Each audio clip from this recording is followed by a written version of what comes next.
is no law. What they say's true. Death does wear blue. He can't fall.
Alright, it is time to get the nonsense started for tonight.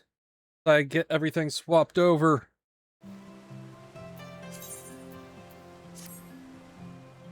So,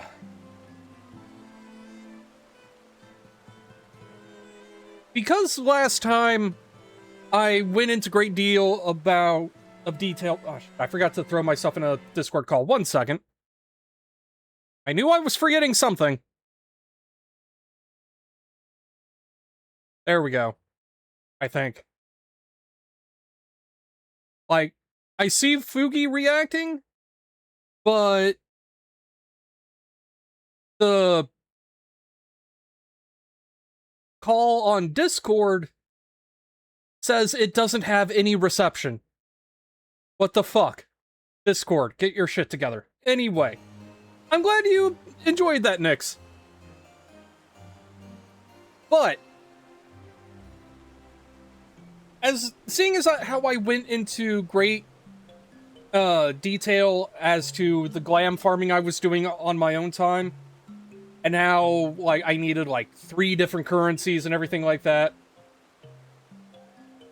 Notice I've removed 2 of the icons down here that I had been using to track said currencies. This is at 584, which is, you know, considerably lower than what I had before. That's because yesterday, the zone I was in doing the farming popped the fuck off.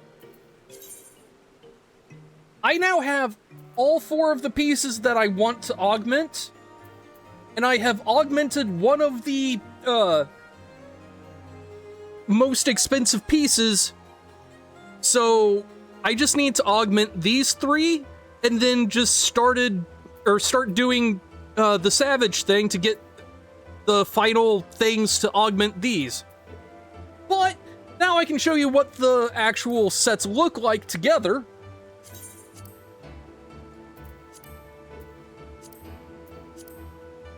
Not display gear. That's not what I'm... Saved. That's what I wanted. Yeah, that's what the casting outfit looks like together.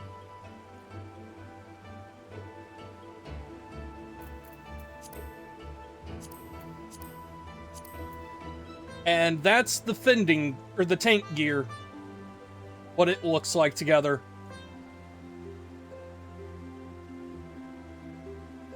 Like, it looks great as is.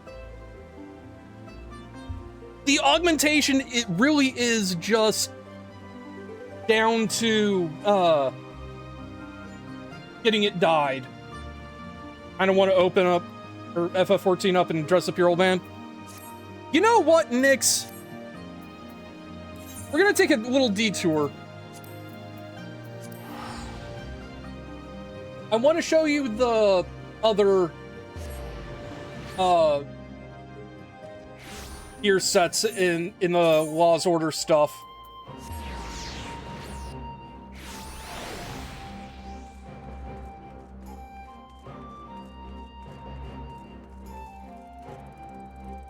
Oh, right. I have to leave New Game Plus. Get the thing to show up.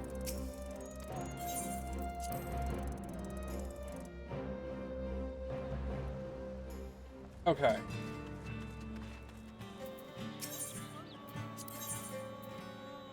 So, I'll just do the whole Law's Order stuff, so I've got clubs, and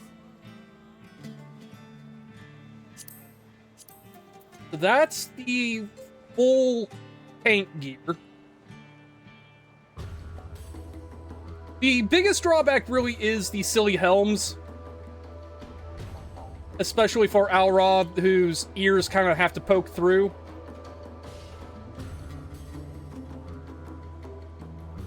But, like, without the helmet, it looks really good, too. And, like, The helmets are just pulled straight from fucking Final Fantasy 12. Next is the maiming set.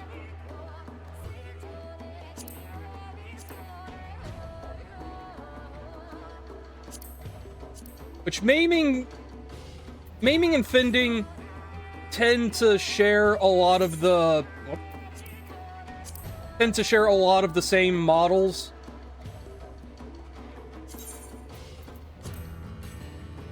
Just like a different color. Like, the big difference here is that the helm has the horns pointed down. That said, the augmented stuff is dyeable.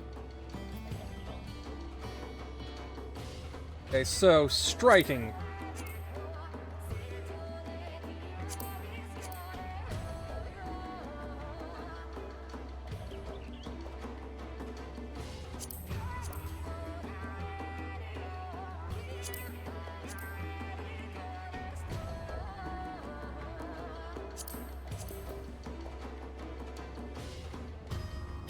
Yeah, that's the striking gear. Which kind of gets a little shortchanged because they don't get a cape. Oh yeah, the Baja music goes hard.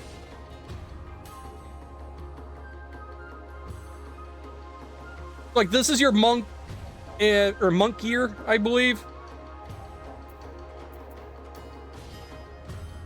Yeah, monk and samurai.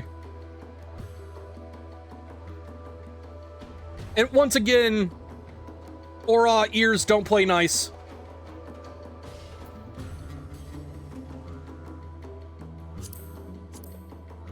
Scouting is the same with just a very minor difference in the helmet. The scouting is your Reaper, Ninja, and Viper.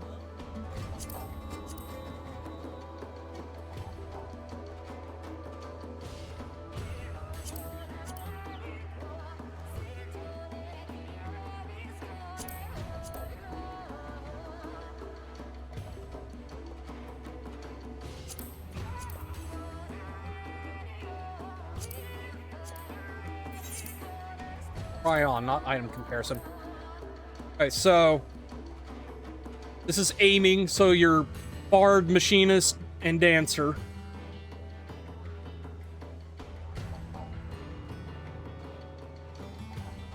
Which, honestly, I'm tempted to get the aiming chest piece.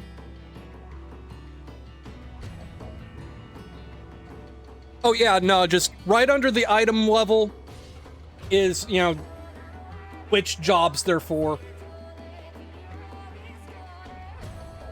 But yeah, ARC is archer, BRD is bard, MCH is mechanist, DNC is dancer. But yeah. Imagine dancing around, though, in heavy plate mail.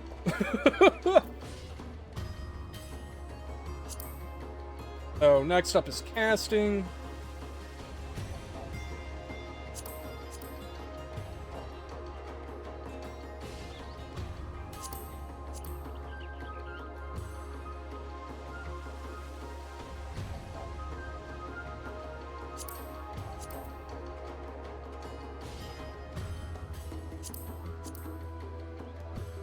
This is the full casting set.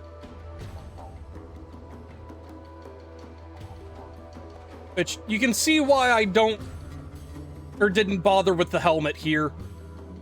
Like, my horns are clipping out on 2 points there.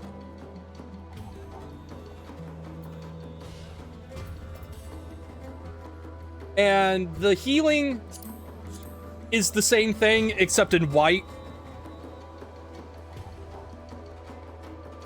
Yeah. Yeah, no, I saw the casting gear, and I was like, oh, I need this outfit.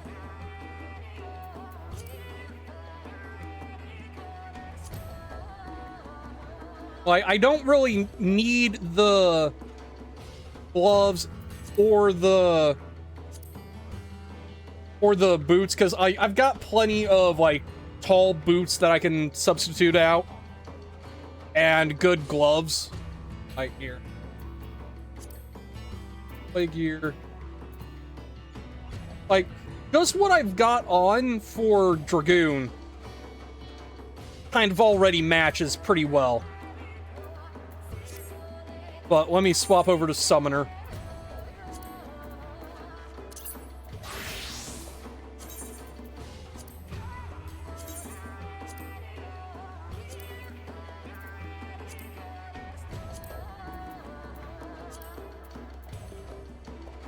Yeah, like, what I've got on my glam gear for Summoner already works pretty good with what I've got coming. All I need is the ability to, like, change colors.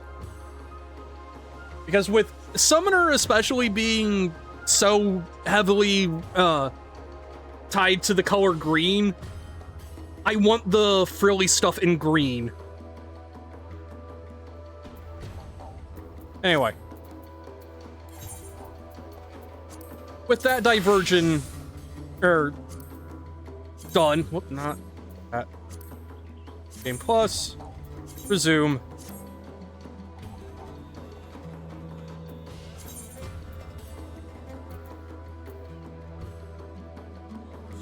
Why did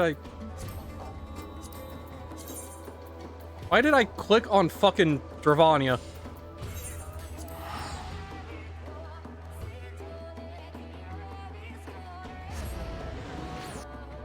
But yeah, something tells me, Nyx, you're gonna love Baja once you get there.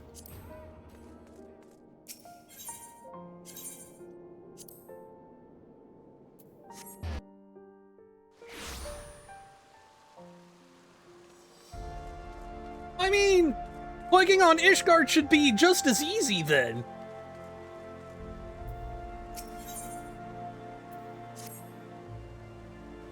Anyway, time to go have a date with Amherst.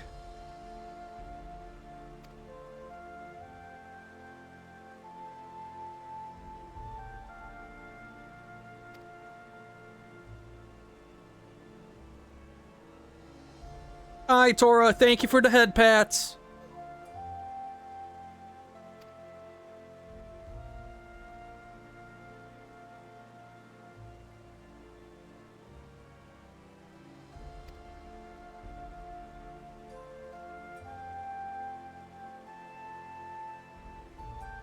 You never have to apologize for that, Tora. Go sleep. Rest well. Have a good night, Tora.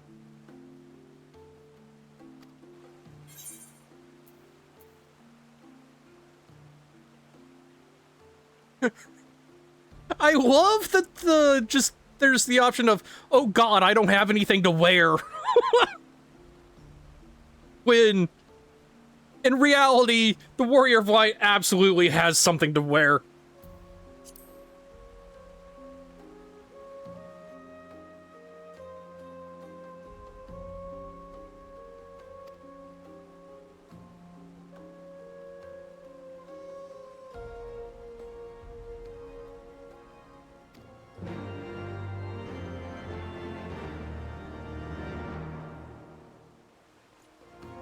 I'm not quite to that point yet, but I'm getting there.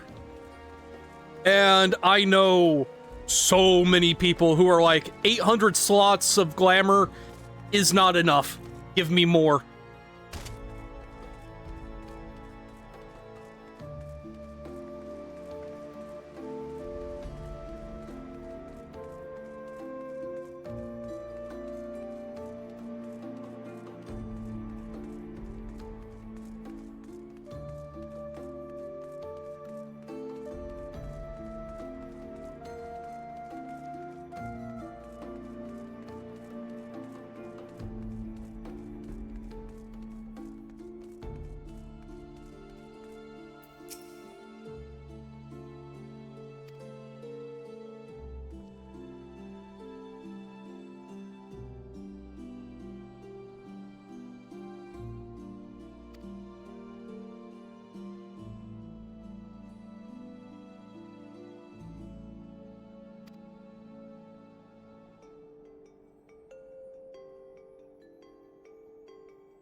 I love that Amaric has, like, a casual robe on. I'm in full armor.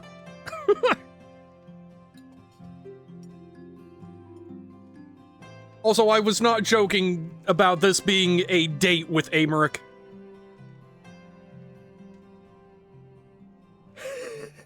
To think the Moogles would prove such harsh taskmasters. Forgive me. I did not know you had suffered so in your quest for the horn. It was Estinian that suffered the most.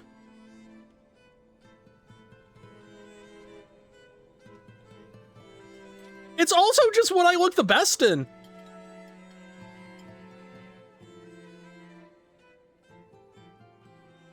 I must say, your spirited accounts always come as a welcome change from the arid reports which fill my days.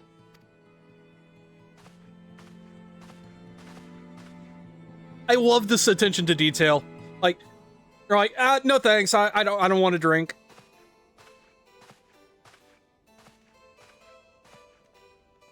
But then...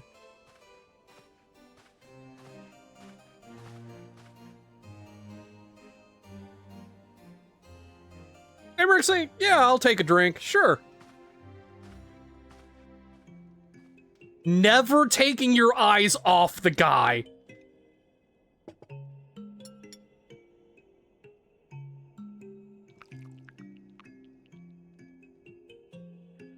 Like, that is such a nice bit of attention to detail, like, oh no, we are not having a repeat of Anonymous.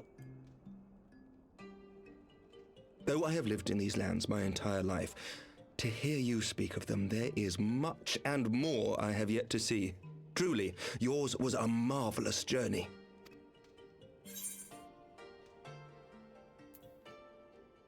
It wasn't all sunshine and lemon cakes. Though perhaps a bit long for my liking. Why not join me for the next one?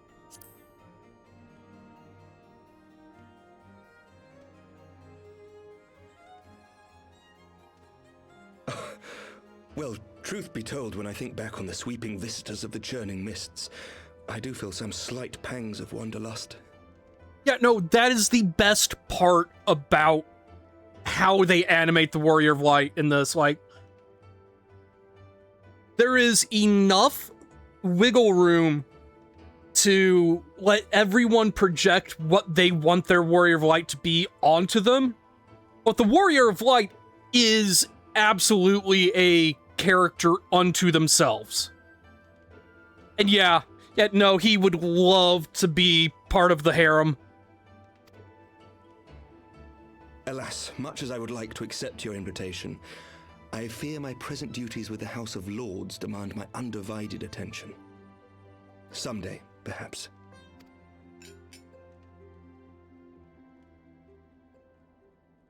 He does get to join us in solo duties By later your on. deeds, you have helped us to lay the foundation for lasting reform. The formation of the Republic is but the beginning, for it is not only our system of governance which must needs change. We, the people, must learn to let go of our hatreds and rise above our bloody past.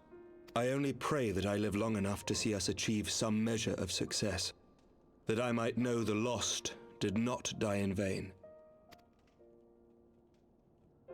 I can still see you there on the steps of faith, striding fearlessly towards the worm. If you could do that, who are we to balk at the challenges ahead?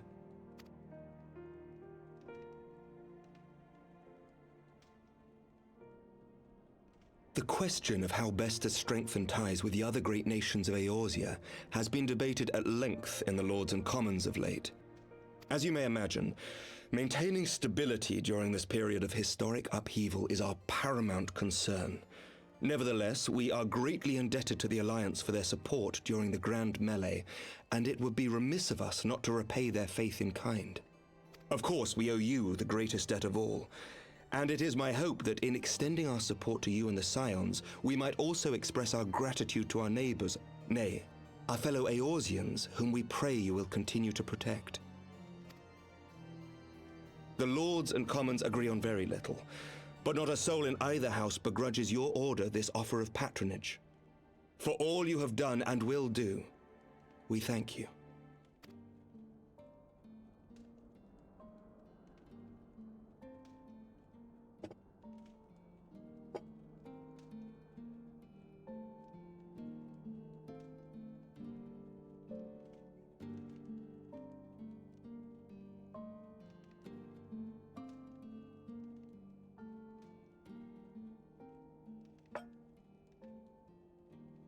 May I ask a personal question? Now that the dust has settled, what will you do? Not as a scion, I mean, but what do you want for yourself?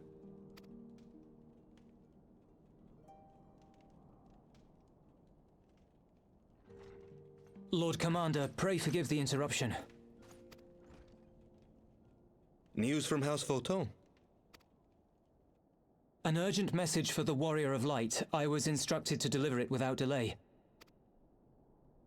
Master Thancred returned to the manor a short time ago, bearing an injured maiden.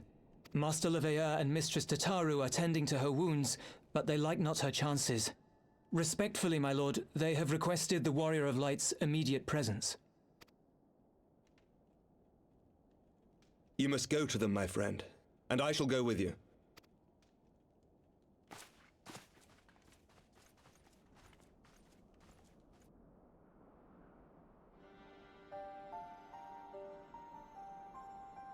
For every ending marks a new beginning.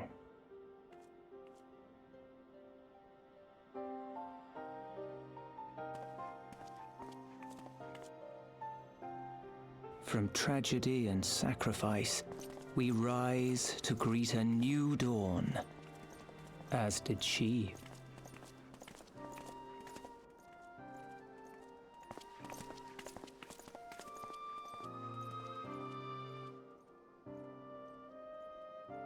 Only to be drawn unto another battlefield, another cause, as if by fate.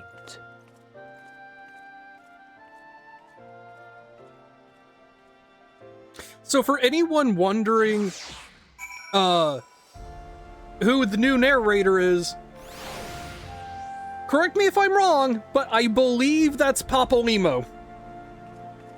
I believe that is his new voice actor.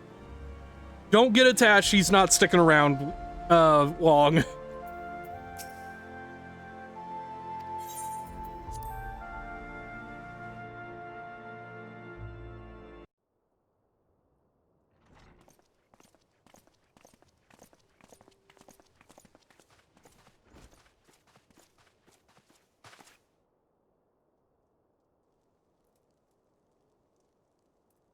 Yes.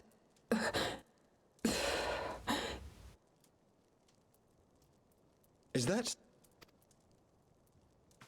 Alize, Alphino's twin sister. She ran afoul of the Warriors of Darkness. I had been tracking them since the ceremony at Falcon's Nest. Little did I know I was not the only one. Evidently, she had learned of their activities and attempted to shadow them on her own. Poorly. I rescued her in the Twelveswood, and together we fled north. But though I made every effort to cover our tracks, they caught up with us on the Ishgardian border.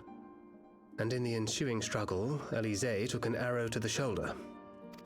'Twas only after we had made good our escape that I realized it was poisoned.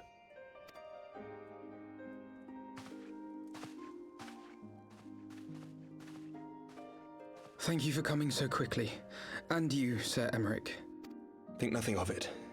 How is she? We have done all we can for now. Although the immediate danger has passed, the poison yet lingers in her blood.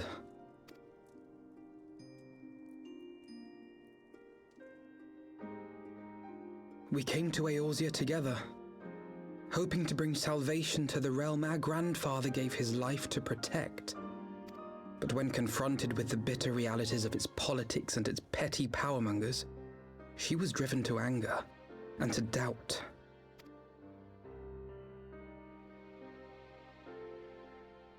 She refused to become embroiled in what she termed Eorzea's squabbles and distance herself from the Scions. Though she remained hopeful of a brighter future, she would walk her own path. Would that it had not been so perilous.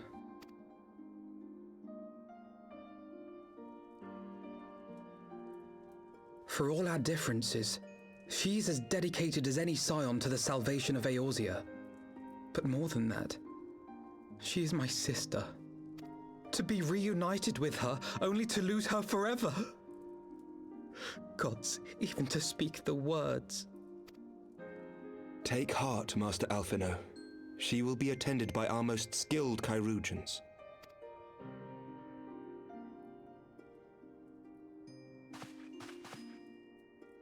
Bear Mistress Leveilleur to the infirmary at once. Apprise Captain Whitecape of the situation, and inform him that she is to be treated as my personal charge.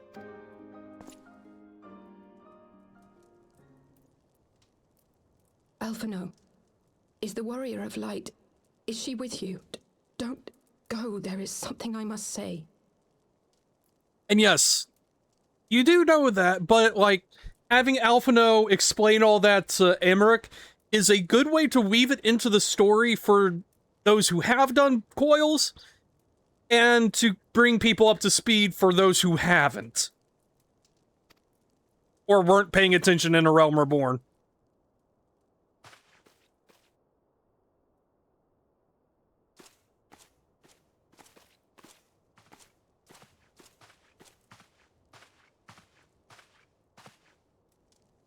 The Warriors of Darkness are in league with the Ascients. Slaughtering the Primals is but the first step in their plan. They make for Zelvatol to bring about Garuda's summoning and to kill her.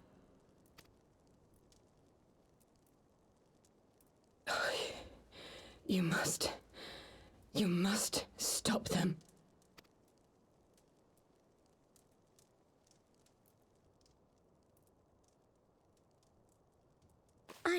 I shall inform the others at once.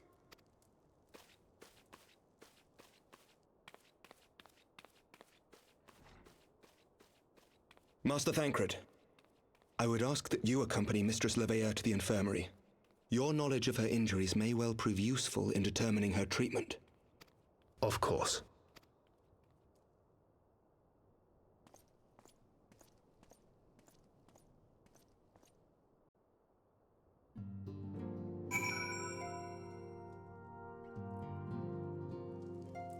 So, I do want to kind of very lightly push back against, you know, that remark, Nyx. Mainly in that, before FF14, a lot of people in the MMO space did not play an MMO with this kind of a story. Like, World of Warcraft, for example. The game that everyone and their dog played at one point back in the day. It had lore and stories and everything like that. But if you ask anyone what the story of base World of Warcraft was, 9 times out of 10, you're going to get a shrug. And the other one is going to laugh at you. Because, like, there was no narrative through point from level 1 to level 60 in World of Warcraft. There just wasn't. There were stories within the zones, but those were small enough scale and pretty much just kind of closed off from anything else that they didn't really matter. Like, you don't get into actual, like, quote-unquote capital L lore until you start getting into dungeons. And the dungeons tell their story through the design of the dungeon. It's not bleak as much as it just was a very different approach. Because, like, I could tell you the story of the Stockades, I could tell you the story of the Wailing Caverns, I could tell you the story of the Dead Mines. But the stuff getting up to that was mainly treated as filler. And even then, the Stockades, the Wailing Caverns, the Dead Mines, like, all that stuff didn't connect to what quote-unquote really mattered, which is what you start getting into at level 60.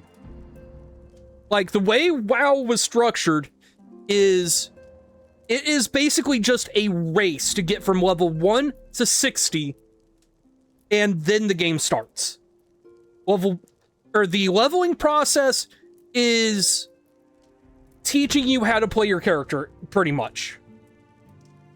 There is stories that you can engage with if you want, but, like, that stuff also just wasn't very good. Like, it was mid-2000s, and the majority of Warcraft's story was in books, pretty much. Like, I have several Warcraft books that basically serve as the story for World of Warcraft. Yeah, I get that. And I'm not gonna lie, I really struggled with World of Warcraft because of that. But I found the gameplay fun enough to stick with it. And, like, the social aspect was strong enough that, like, I had a lot of friends that played. There was an active roleplay community there that I got involved with. And, like, I do absolutely adore the lore from Warcraft 1 to 3, and seeing how, like, the big notes that do happen in World of Warcraft affect the world was really neat. But here's the difference, and this comes down to a priorities thing. In World of Warcraft, you are not the hero. You are not the champion. You are not the warrior of light. You are just some dude. Like, if you were to put a player character into the Warcraft strategy games, they would be produced for 100 gold at a barracks, and you could make as many as you want. And because of that, your story takes a back seat to the big players. Like Jaina, Tyrande, Furion, Thrall, Kayn. Like, all of the big names from, you know, that are, like, running the Horde and Alliance, they have the stories. You facilitate that, you help them do the thing that they do, but you are not the hero, they are. You are there to watch them do the cool shit, while keeping the trash off of them. Like, so, okay, to put it into, like, a Warcraft 3 setting, a raid in Warcraft, or a raid in WoW translated into Warcraft 3 stuff would be, like, a hero unit like Thrall, or Illidan, or Tyrande, someone like that, with, like, 48 foot soldiers surrounding him. And Thrall or whoever has to do battle with a big kaiju, while waves of little dudes try to come in and take him out, while the footmen have to take or keep the mobs off of him, effectively. That's the narrative structure of WoW. Or at least it was. I don't know if that has changed since I stopped playing, but yeah. Whereas in FF14, you are the focus. Like, there is just a very different narrative emphasis there. One that a lot of people in the MMO scene just were not primed to really accept. Like, I've been watching, like, ever since, like, the big exodus from WoW to FF14 happened back in the COVID days.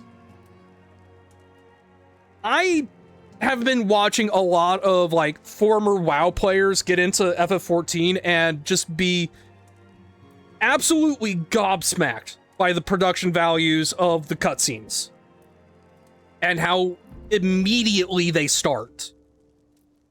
Because like in World of Warcraft, you create your character, you get like the crane shot of the starting zone that focuses in on your character while with a short narration of what's going on. And then you are just turned loose and you don't get another cutscene for 2 expansions.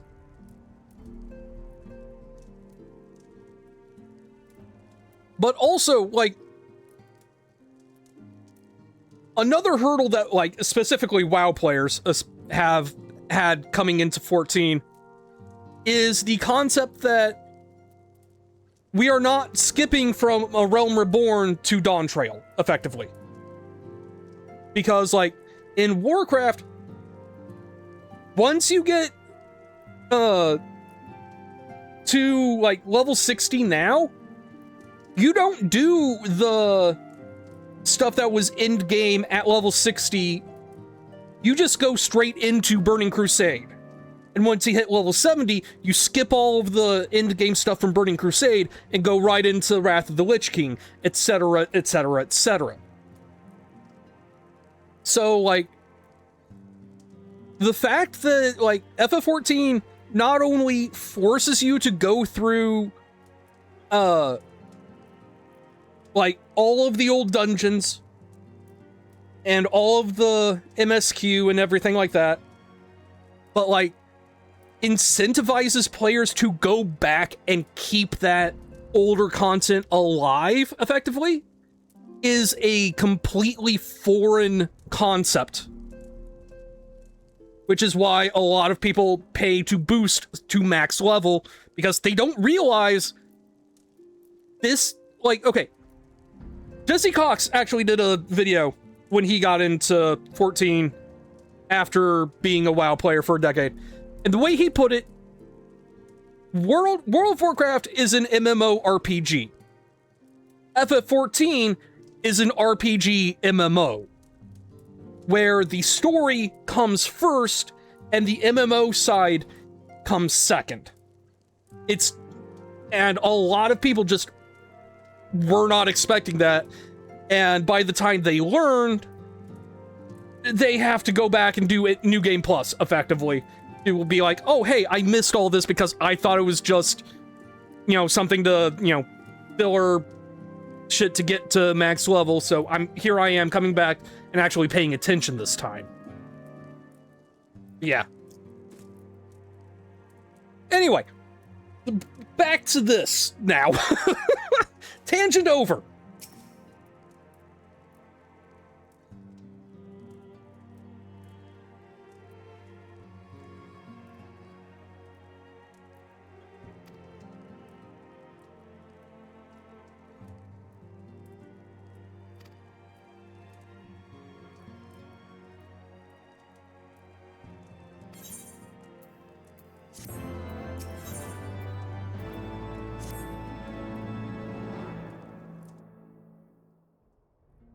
Bold of you to assume that Alisei isn't. In fact, I would say Alisei is even more, yeah.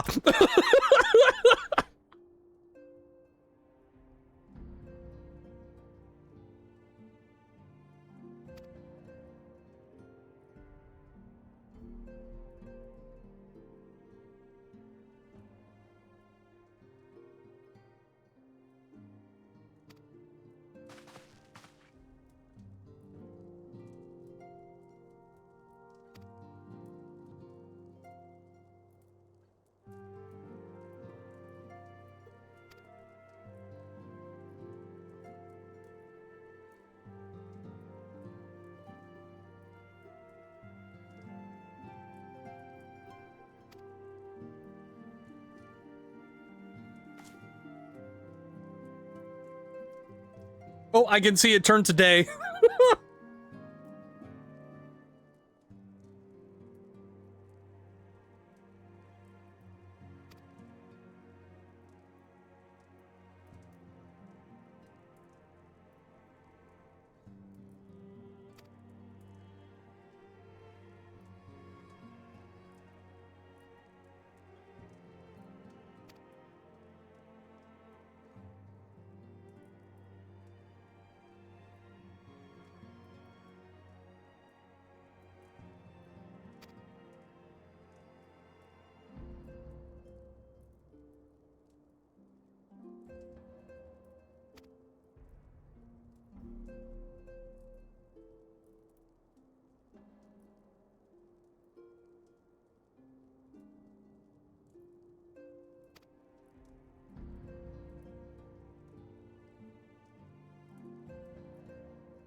Yeah, that's pretty much the real purpose of the boost stuff.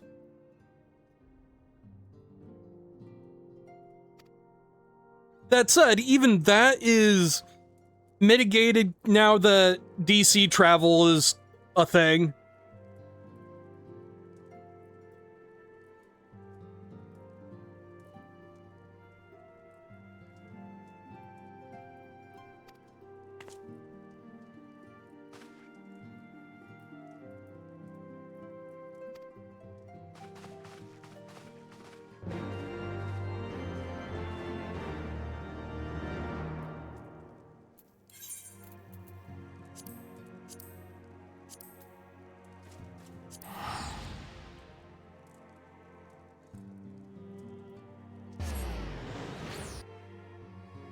Hell yeah.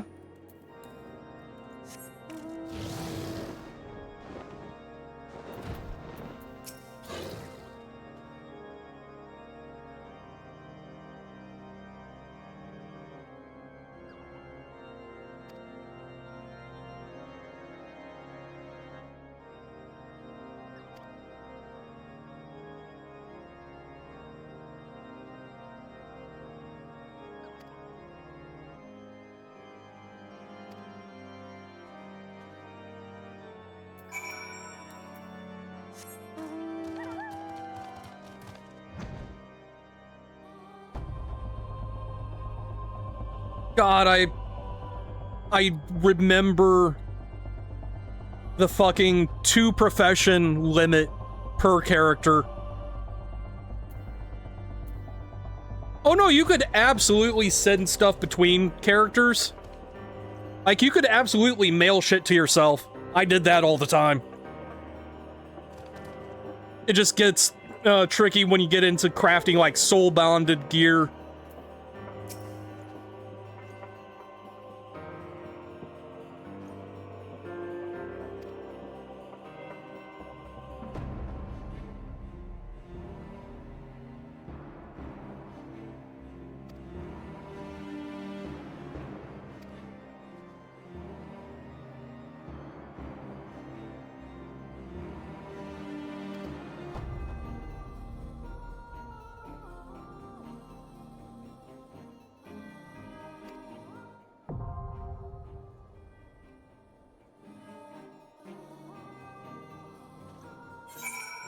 Oh no.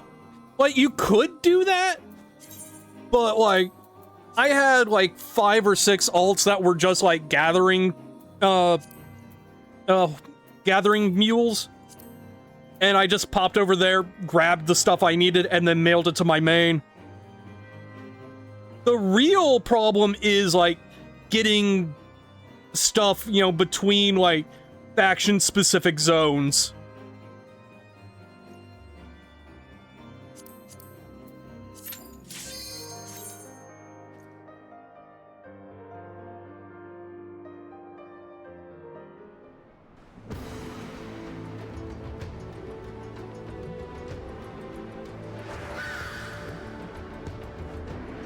Yeah, we'll be getting there in Endwalker, don't you worry. It's 4. The towers are from 4.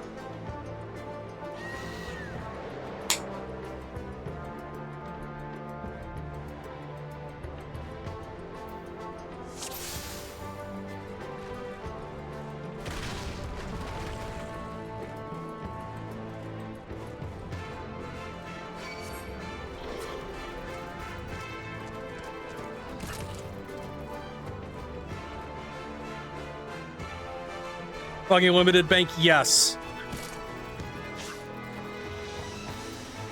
That's much more understandable of a limit.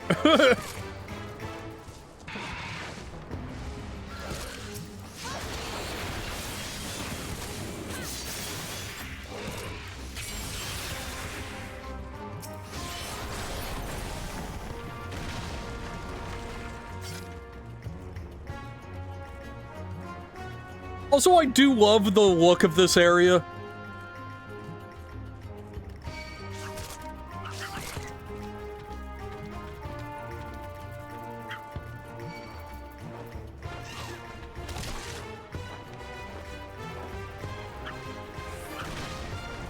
If you require a snack, then go get a snack.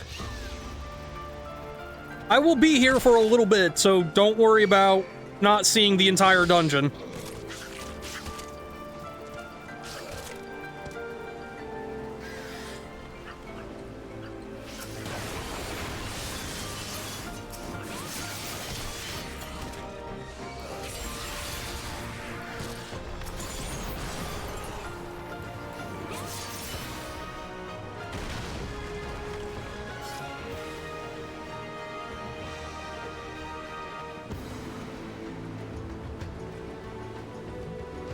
Yeah, I'm fairly certain the bag sizes have gone up since then.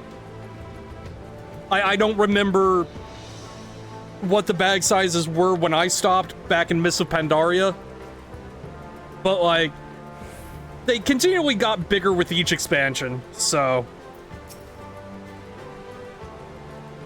Also, I love this little idiot with his personal hot air balloon. He's such a dummy.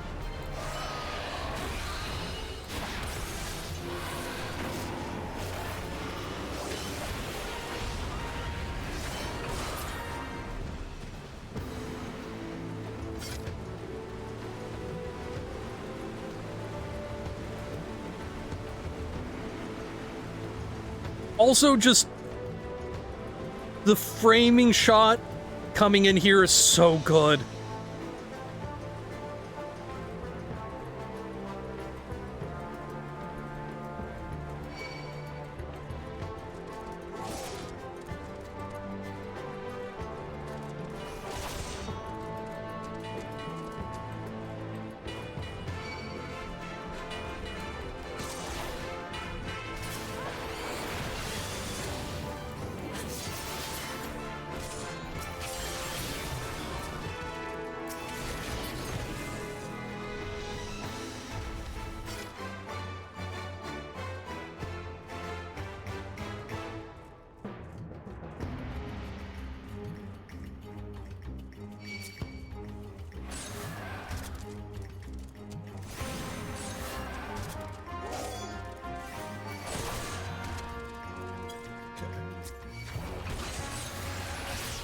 I forget if the side areas, like, kept spawning guys or not, so I'm just checking everything as I go. Make sure I don't miss anyone.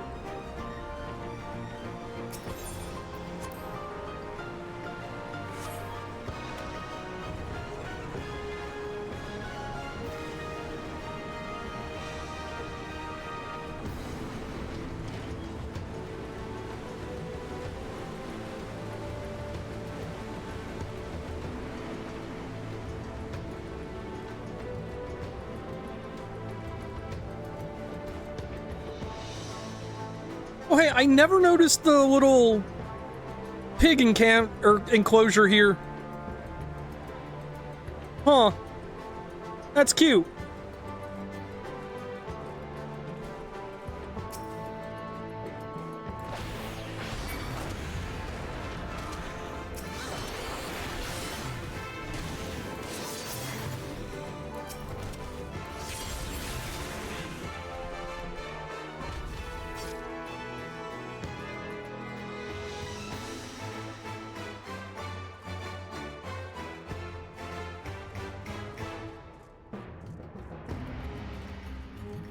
Also, I really love this guy and his fuck huge ass fan axe. Like, that is just a comically oversized axe. Cosplaying as Zhuge Liang's fan.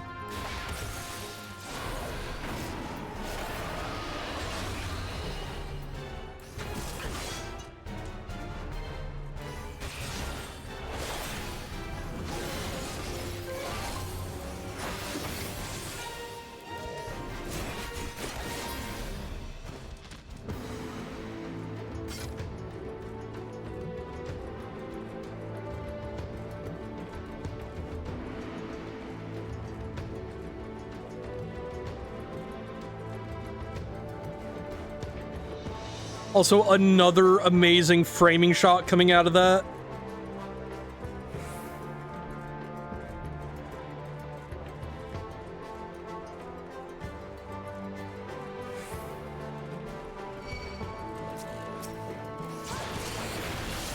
Hell yeah.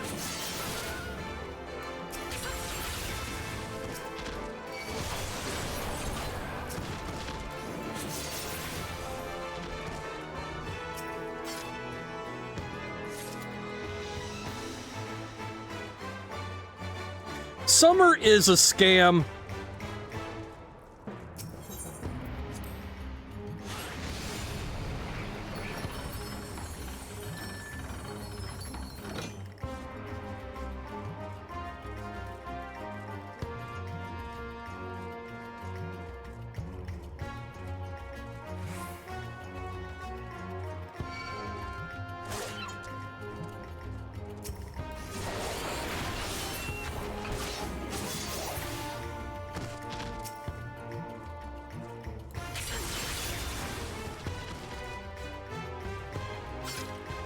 All right, there's another one that comes in.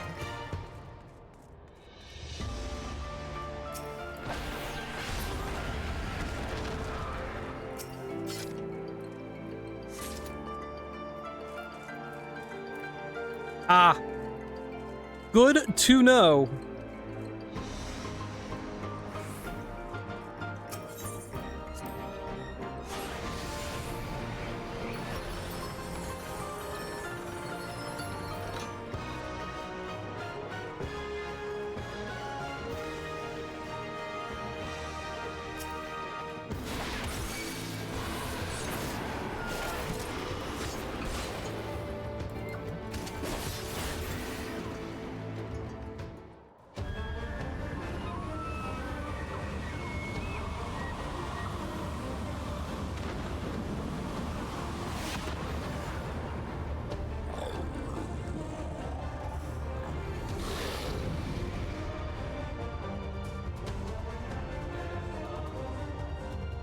I feel you there. So, a nice thing about this guy is that he shows off what a hurried summon looks like. In that it looks just like how, you know, summoners of older games do summons. The summoned god or whatever shows up, does an attack, and fucks off.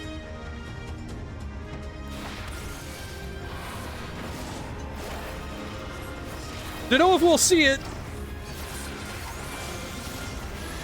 because of my DPS and all, but also he has Zandy's animations.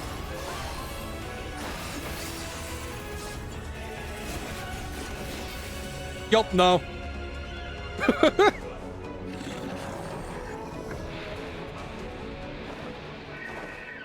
Yeah, once you push him into phase 2, he will just start throwing Garuda at you. Yeah, the X all have very Aztec-sounding names.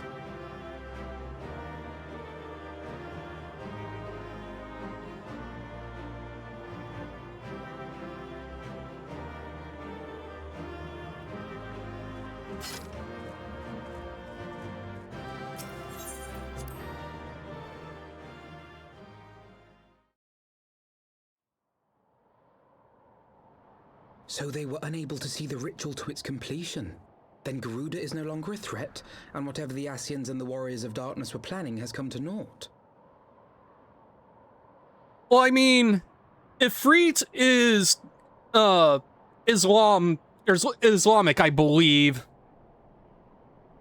And he's worshipped by lizardmen in the desert that don't have any kind of Arabic-sounding names at all.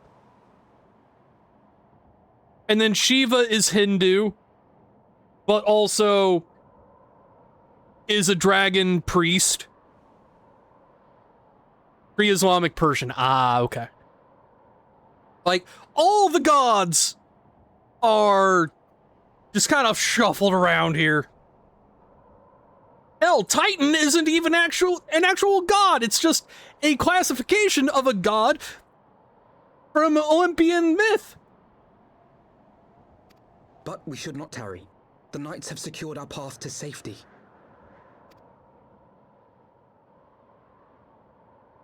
Well, well. What do we have here? You'd better not have killed the primal without us.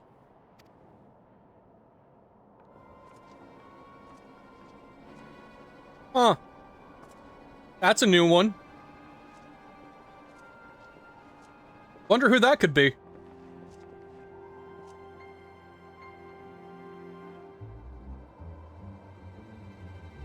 You! Wait, I know you. Still walking, I see. I could have sworn my aim was true. Just what is your game? Leading us a long way so these fools could step in and claim our prize? No. Let's not make hasty accusations. By the look of things, the ritual was proceeding as planned. We arrived at the appointed hour.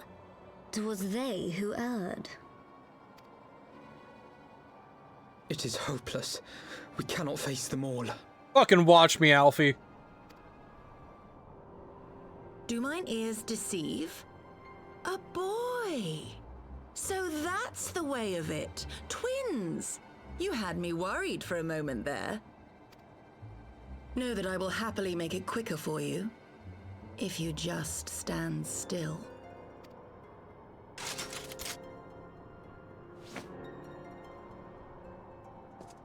Enough, Jarumul. We wouldn't want to upset the man in white with any unnecessary bloodshed now, would we?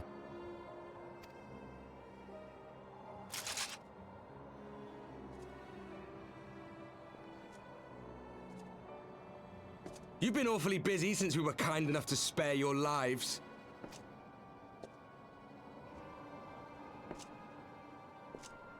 While you were idly consorting with the Asians, you mean? 7 hells! What could you possibly hope to achieve? Should I explain it to you? Very well. Consider it a reward of sorts for beating us here. You know the tale of Hydaelyn and Zodiac, I take it? Of the Great Sundering and the reflections it created?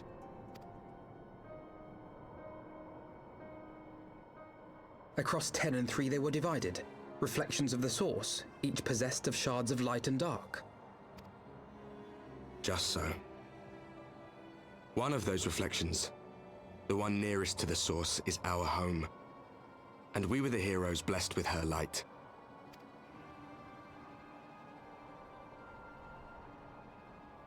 But not all worlds hold light and dark in equal measure. In ours, the power of light was greater by far.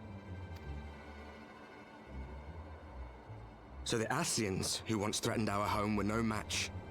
And they fell before us, one after another, till none were left. Victory, we thought. And then came the light. A flood of pure, blinding radiance, annihilating shadow and color and life itself. Ere long, it will consume our world, leaving naught in its wake but blank perfection. Also, reminder, at this point in time, Shadowbringers is about 5 years out from even being announced. That cannot be. Do you honestly expect us to believe such a story? Believe what you like. But it has happened before, on a world far removed from ours. The 13th, which was swallowed by the dark and transformed into what you call the Void. Unchallenged light would condemn us to a similar fate. And so we joined hands with our former enemies, and with their aid came here, to the source. For there is but one way to restore the balance and save our home. The Ardor.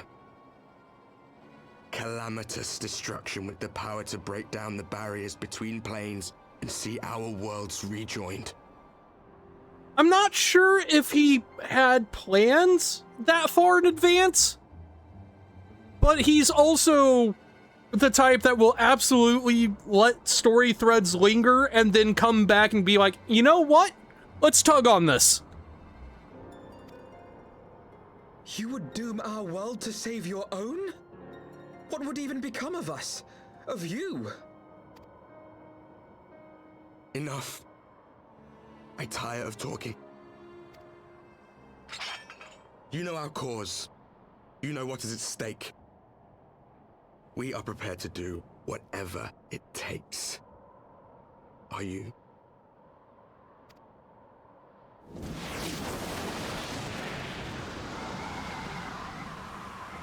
He sure is.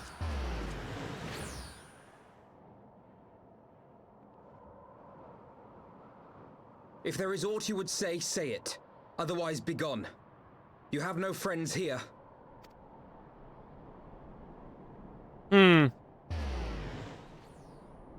I wonder who that mysterious masked man might be.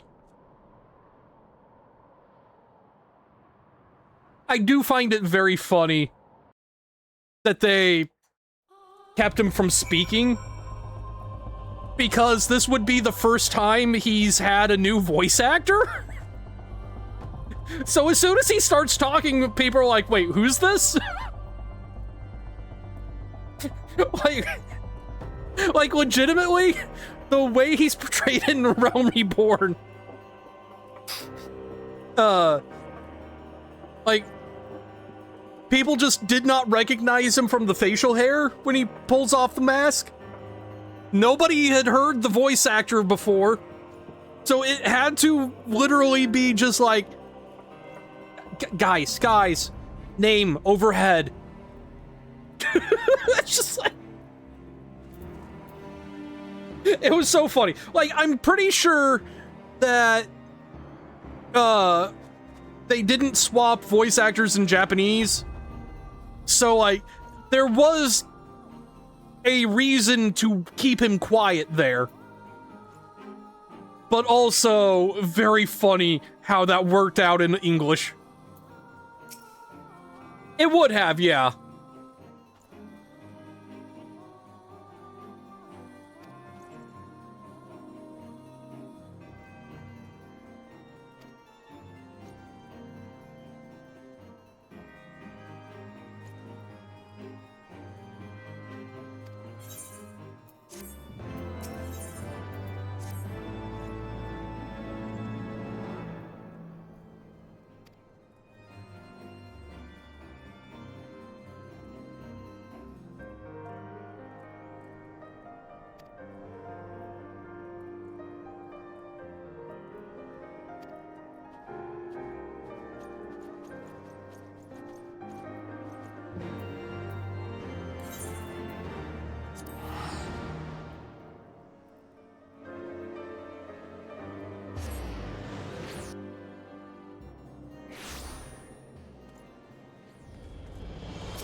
I mean, to be fair to Ardbert and crew, they didn't have a whole lot of options.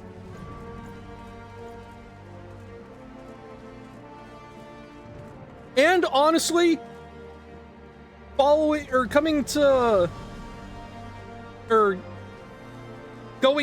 with Olympus's plan is the thing that actually eventually saved their world, so.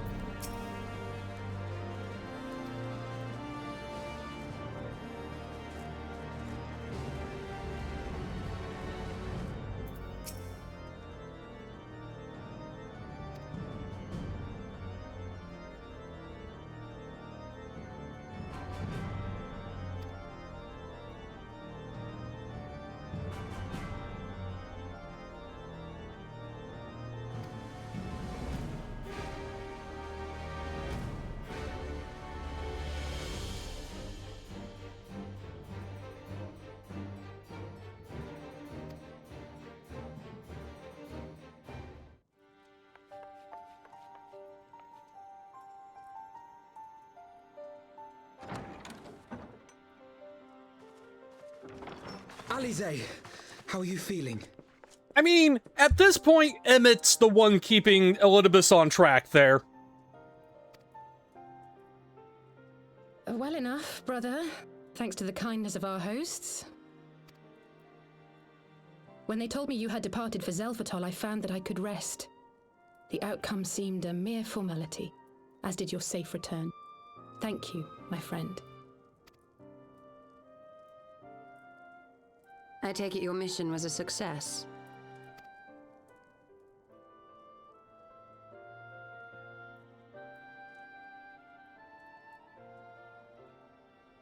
As if we needed any further confirmation that they are in league with the Ascians.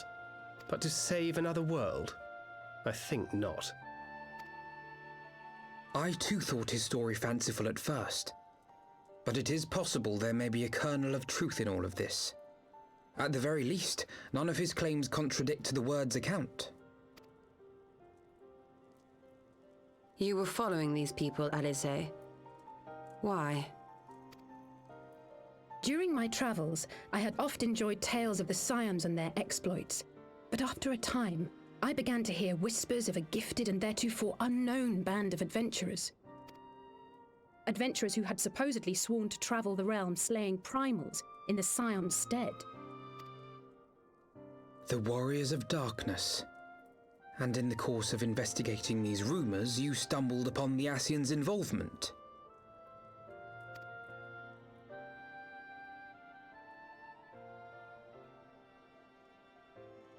Yes, exactly. Forgive me, but if these Warriors of Darkness mean to bring about another calamity, to what end do they hunt primals? To prompt an escalation. To deepen the beast tribe's feelings of helplessness and despair, and thereby drive them to summon ever more powerful gods. And lest we forget, these events do not occur in isolation. With their patron deities being slain left and right, the news of man's victory over Nidhogg must surely have sown panic in the minds of the beastmen. 'Tis no wonder they wish to defend themselves.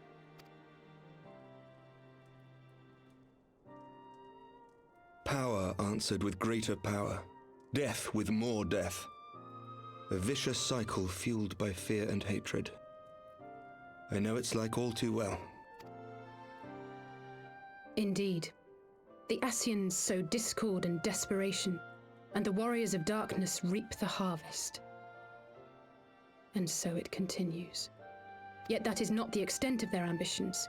The Ascian himself observed that once the powerless realize that the old gods have failed them, they will have little recourse but to look to a new one.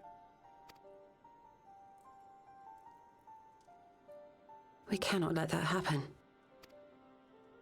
It should come as no surprise, but Alize and I have uncovered evidence that the Ascians have been manipulating certain parties to ensure that a constant stream of crystals flows into the hands of the beast tribes. If we sever these supply lines, we should at least be able to slow the escalation. Agreed. Kral and I shall journey to Zelfatol and learn what we can of the Ixal's source. Then I, for my part, pledge to lead a similar investigation into the origin of the Nath supply. Sir Emmerich? As a member of the Eorzean Alliance, Ishgard is honor bound to play an active role in maintaining the security of the realm. You might also say that I have some personal motivation, given the Ascians' dealings with my father. However, I make no secret of the fact that my knowledge of primal beings is scant at best. As such, I should be most grateful if one of your order were to assist me. Allow me, Sir Emmerich. I have dealt with the Nath before.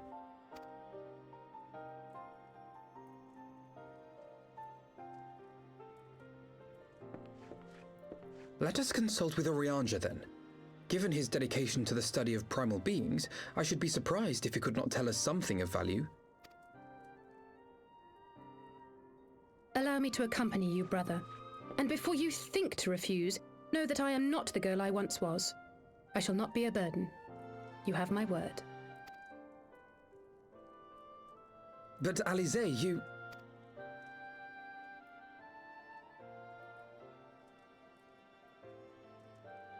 You are more than welcome. After all, it was you who set us upon this path.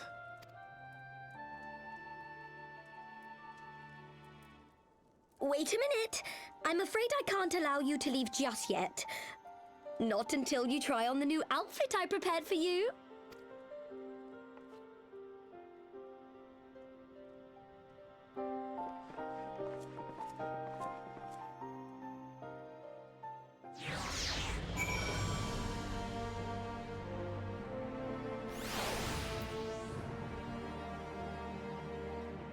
I see Firefox is having a time connecting to chat.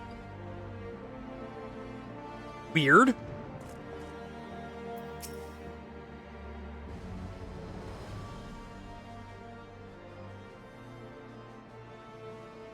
Most valuable potato, indeed.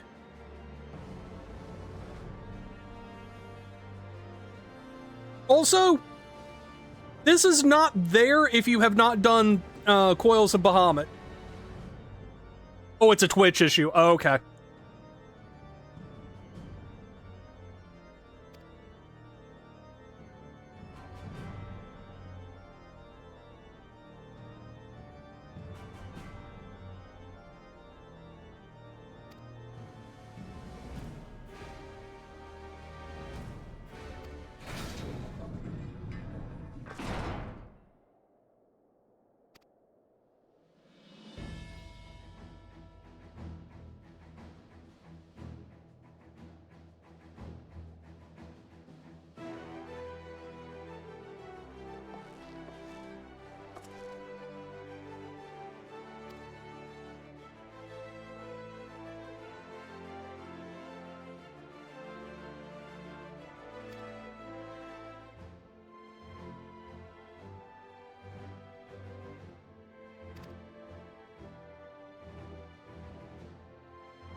I love the ongoing story of Alphino being something of a fuckboy in college, despite being 16.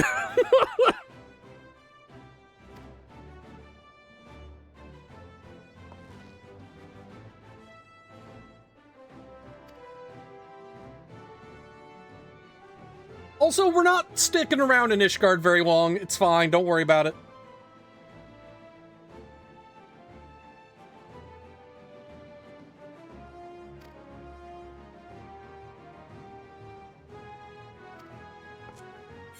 He was indeed.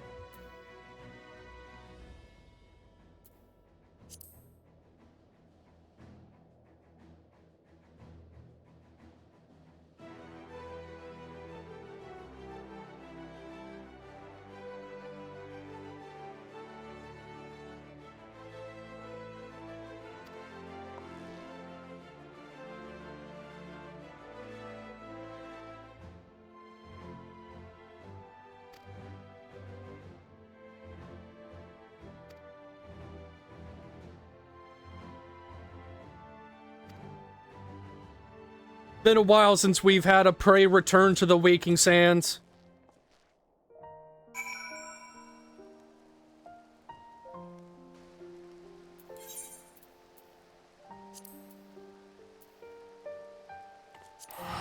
Wait, is it Horizon? I forget. It's been so long, I have forgotten.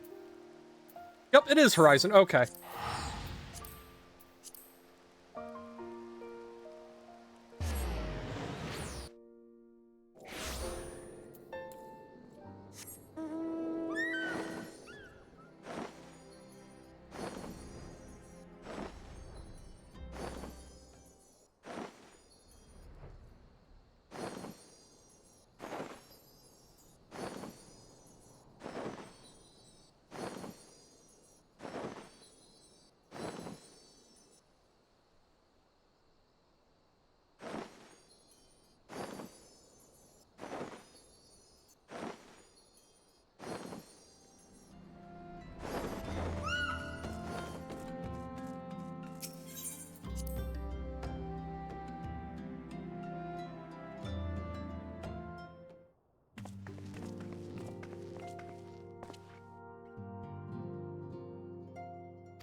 All right.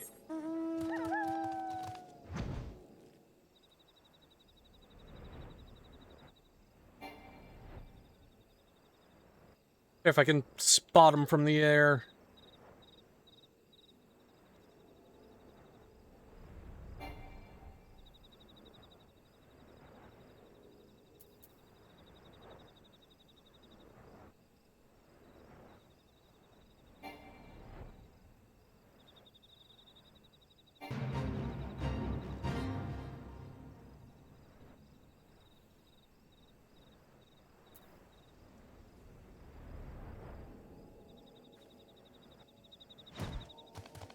I probably would have had a better time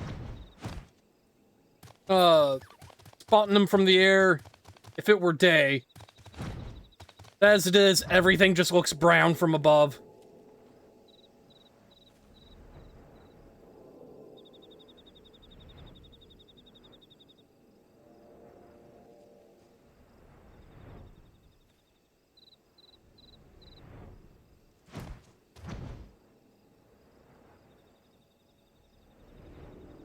Also, I have no idea if it's gonna have, like, an icon over its head or not.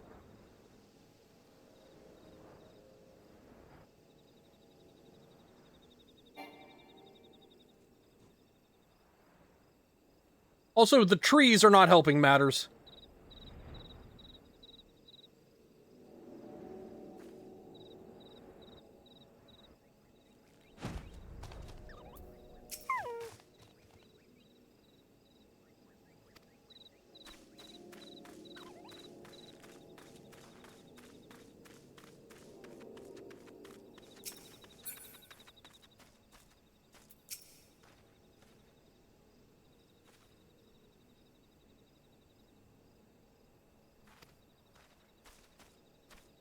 Oh, how come?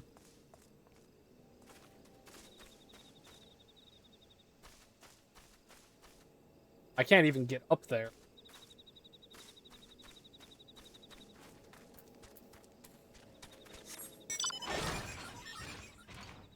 Oh, also, please appreciate my fuck huge mount.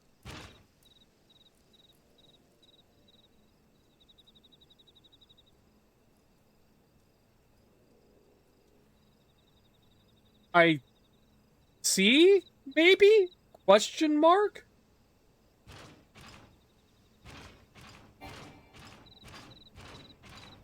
Aha! Also, I've never actually flown with this thing. Huh. I in on a 2-week trial. Ah, I see.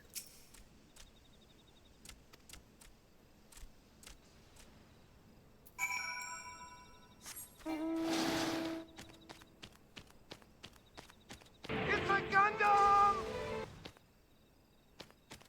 It sort of is, actually.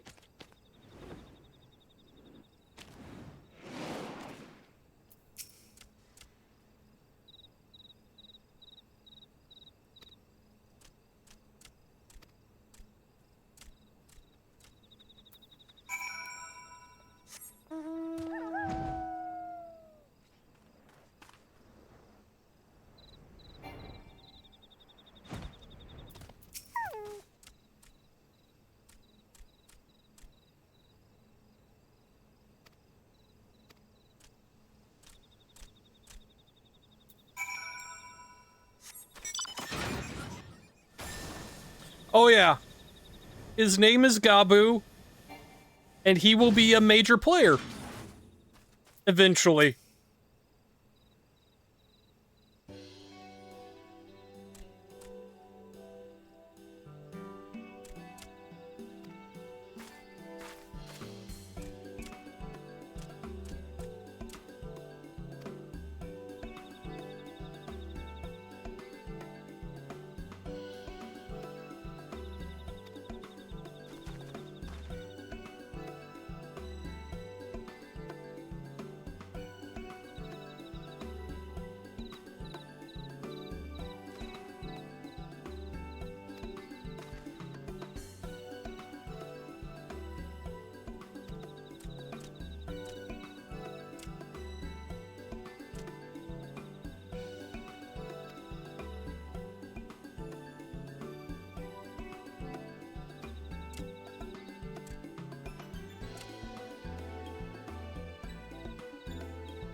We're getting into blood sacrifice now.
I love how there are dudes nearby, but only this one wanted the smoke, and he's out before I even show up.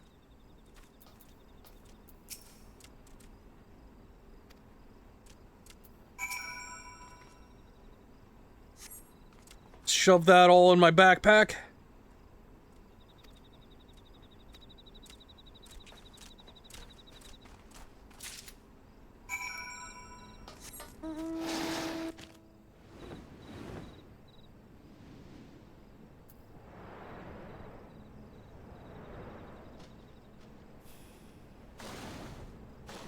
Ah, over there.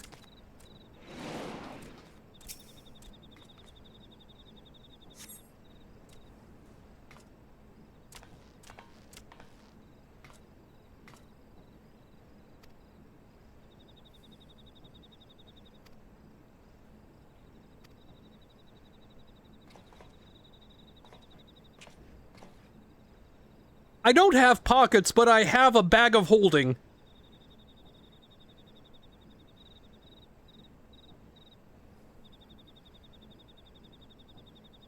Yup. Like, even Alpha No and Alice are high enough level that the enemies can't target them.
If he does, we're not pursuing him.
Oh, I thought a world boss just spawned and is like, oh no, I don't want any.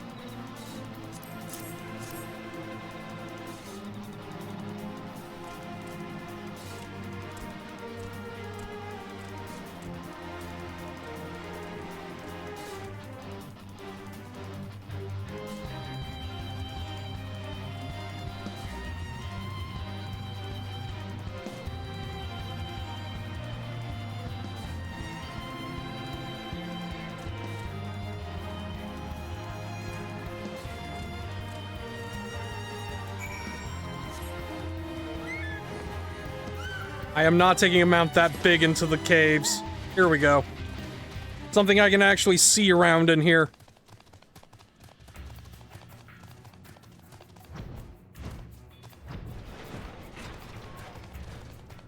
And no, you cannot go that way.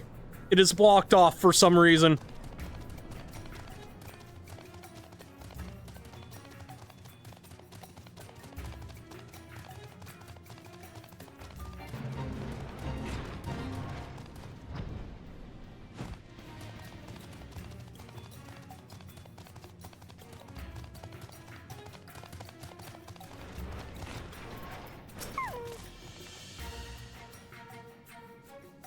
It sure did.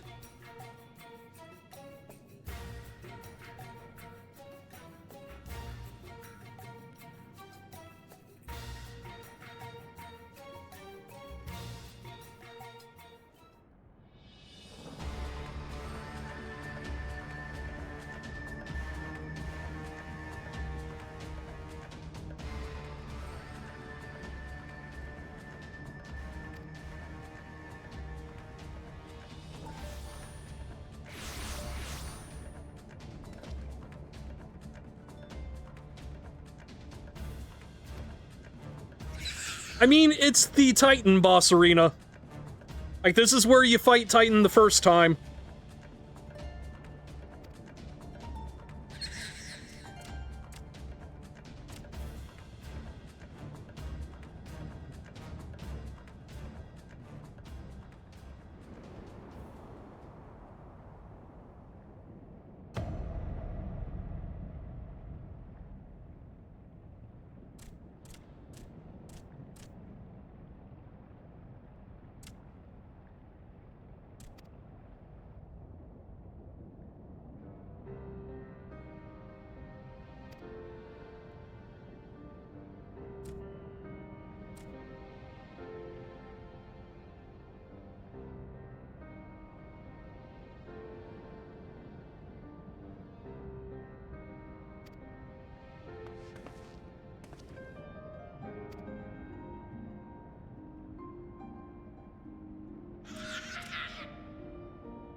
He's doing his best.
So this is also important as it establishes a very important concept.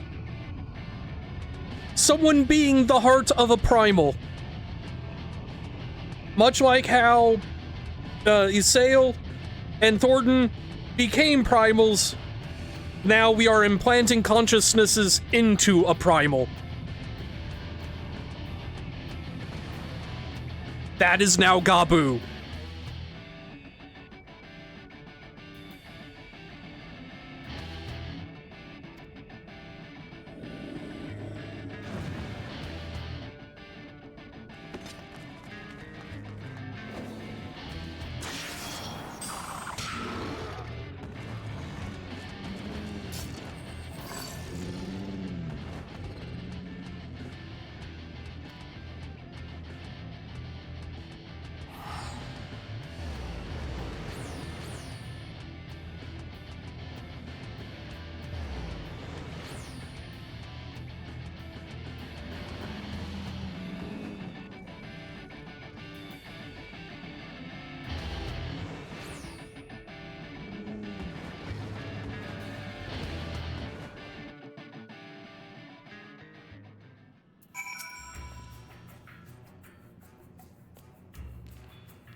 Put me in, coach.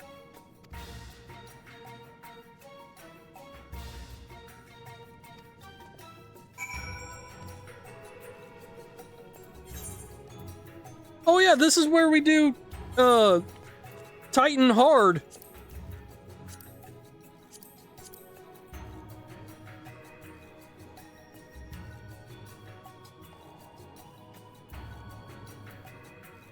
Is that it back in Realm Reborn? It is! Wait, what?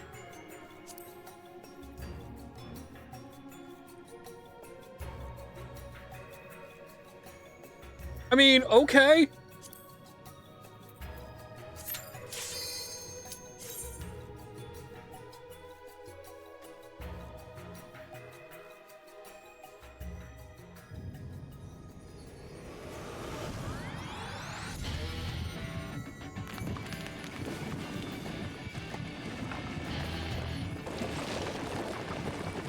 I remember this being a solo duty, though, is the thing.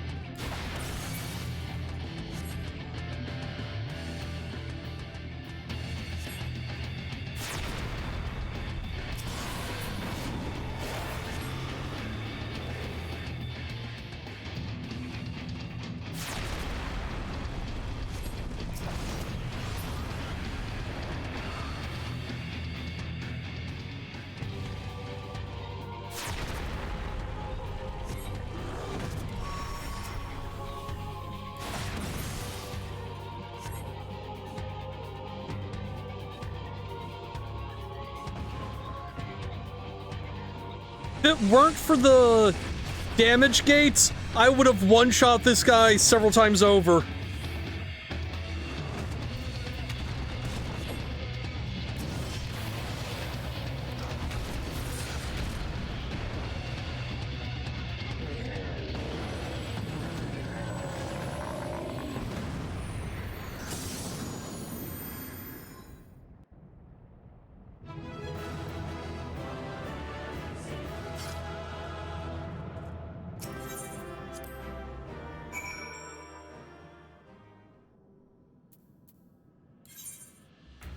Oh.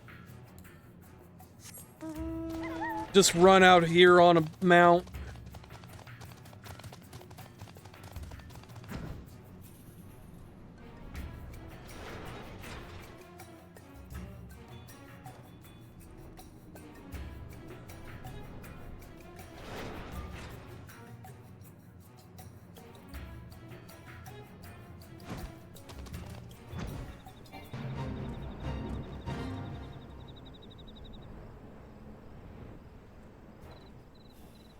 I might also be, thinking of a different thing.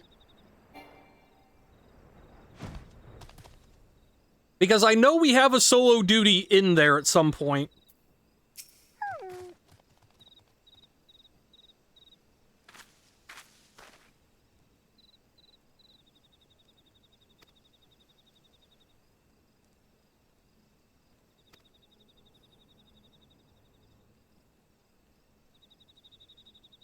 I mean, it's sulfur pools, is what it is.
So yeah, Gabu's thing isn't strictly tempering. Like, he is, in the broadest of strokes, tempered. But he's not serving the will of another primal because he was that primal, effectively. And yeah, that is the turning point against the primal threat. Like, he is just kind of a blank slate right now, catatonic on his feet.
I mean, fair enough, but...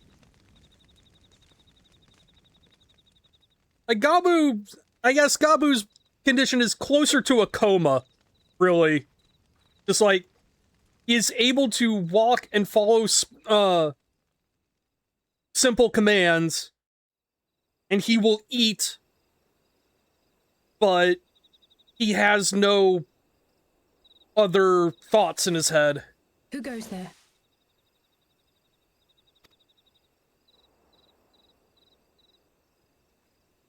Oh, it's you. Forgive me for straying from the camp. Oh, you're good. He hasn't been feeling too welcome, to say the least. I thought a change of scenery might do him good. but alas.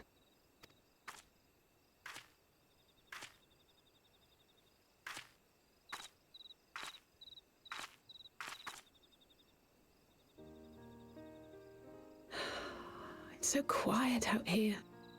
The stars spread out before us, beckoning across time and space. Dawn may banish even the darkest night. How bitterly beautiful, those words. I should be stronger for all my experiences. Shit, I did not mean to skip that. I never understood why Grandfather gave his life that day. I thought that if I came here, I would find the answers I needed. But when I finally laid eyes on the land he sacrificed everything to save, saw firsthand the bickering, the pettiness, I was disappointed. I was angry. I could not fathom how these people were more deserving of his love than his family, than me. But when Grandfather revealed the whole truth of the calamity to us, I finally understood. And I resolved there and then to continue his legacy in my own way. My travels have been enlightening, but I cannot say that I have enjoyed them. I have lost count of the many petty crises that I was helpless to resolve and of the people whose actions I could not understand. There were others, of course. Good people. People with whom I felt a kinship, whose lives I could not save. I found myself asking what it was all for. Why try if I was doomed to fail in the end? But then I recalled Grandfather's words to my father years ago before he left Charlayan behind forever. To ignore the plight of those one might conceivably save is not wisdom, it is indolence. We must all protect that which we hold most dear in the manner of our own choosing. We have to try, do we not? Of course, it's one thing to try and another to do. There were times while I was tracking the warriors of darkness when I faltered, when I was afraid. But then I thought of my brother, of Urianger, of you.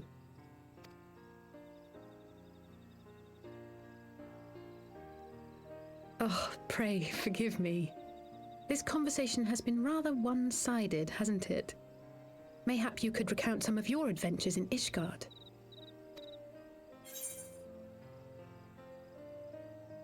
Let's see. I traveled far and wide with two companions, Estinian and Ysael.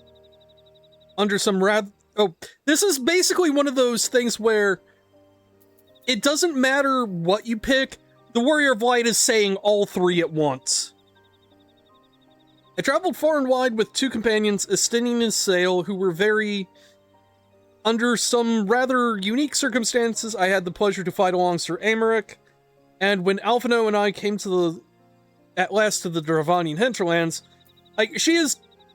we're just recounting the whole of, Heaven's Word at that point.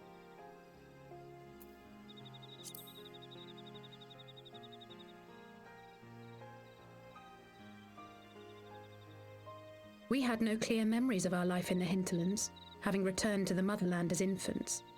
Nevertheless, I am quite familiar with Master Matoya, as is every Charlayan. I should like to speak with her someday. Oh, you will, Alice. Don't you worry about that. Ah, you're good. 'Twould not surprise me if Alphino's recent maturation was at least somewhat due to her sage guidance. I would never tell him this, of course, but there have been moments when I've caught myself thinking of him as an elder brother. The hopes and dreams of so many rest on your shoulders, Warrior of Light. As long as the sun rises, we can but carry on, for the sake of those we hold dear.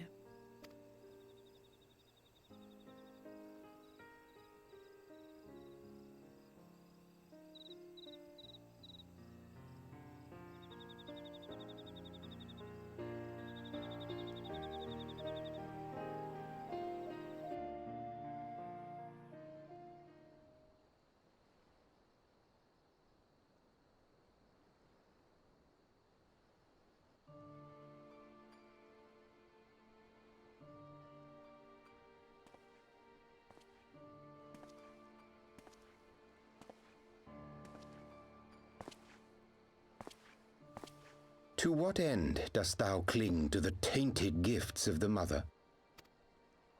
Every tool has its purpose. Even this.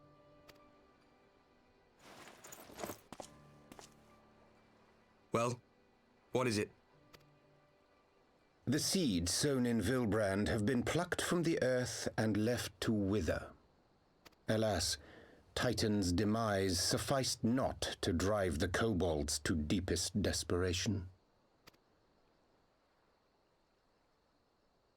What did the man in white have to say? That we are to proceed as he did first set forth. Well, that's easy for him to say. It's not his bloody world on the brink of destruction, is it? Be thou well reminded that with an end to Ishgard's unrest, naught now remaineth to preoccupy the Scion's thoughts, and thus may they devote their every energy to thwarting thee and thine. I foresee only greater difficulties ahead. Foresee? Are you sure you don't welcome them? I'm starting to think you might hold a candle for your old friends after all. Pray do not mistake mine intent. I but look upon the path which lieth before us with due trepidation.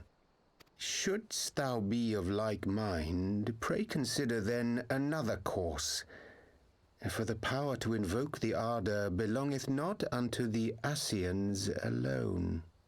With thine own hand strike down thine enemy, the so-called hero who would see thy home lost to light.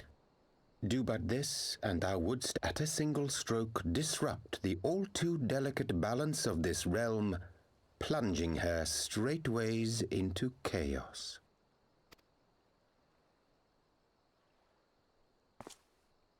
You do realize what you're suggesting, yes? To ignore the plight of those one might conceivably save is not wisdom, it is indolence. The words of my teacher, and a creed I hold close to my heart.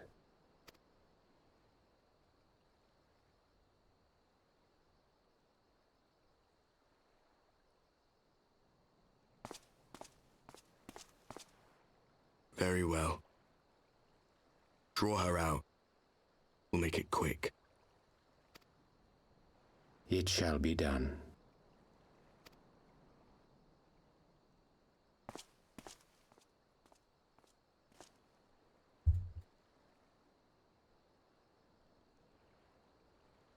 What good a creed one cannot uphold?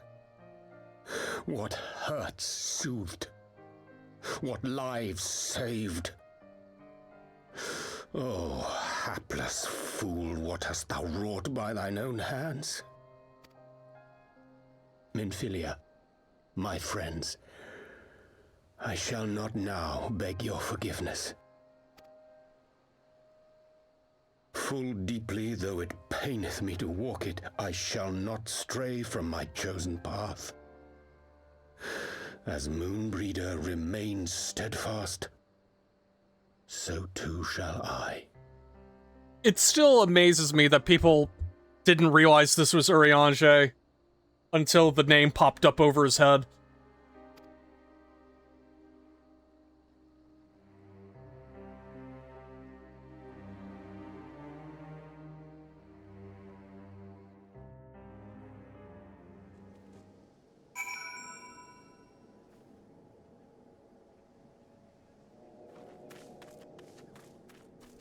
Like, specifically, it was invoking Moonbreeder. That was like, oh, this is Urianger. Got it.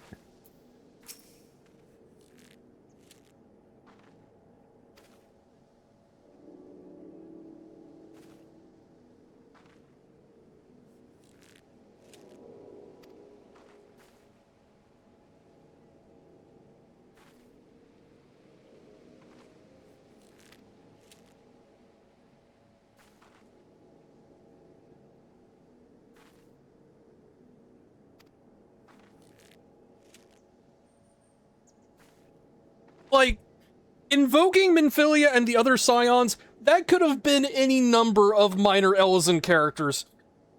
Moonbrita specifically was his scion.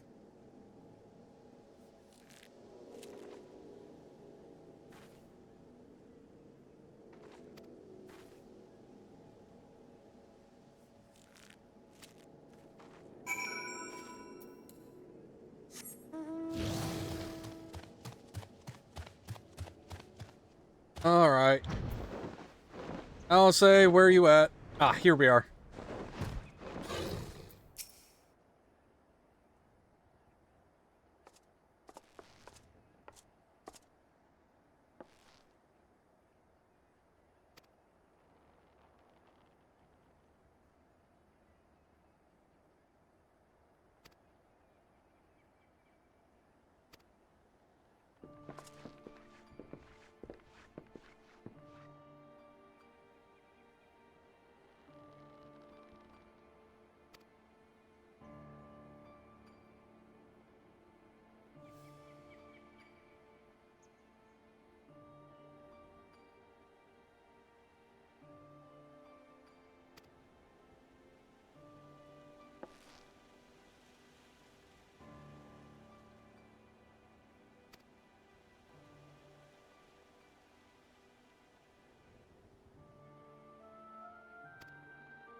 Alright, pray return to the Waking Sands. And yeah, we're coming up on the most infamous solo duty.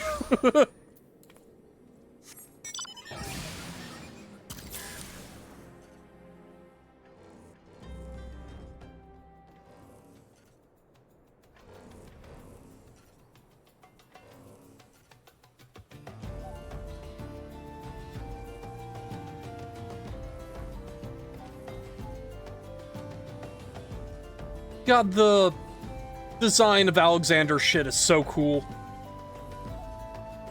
Just angelic steampunk.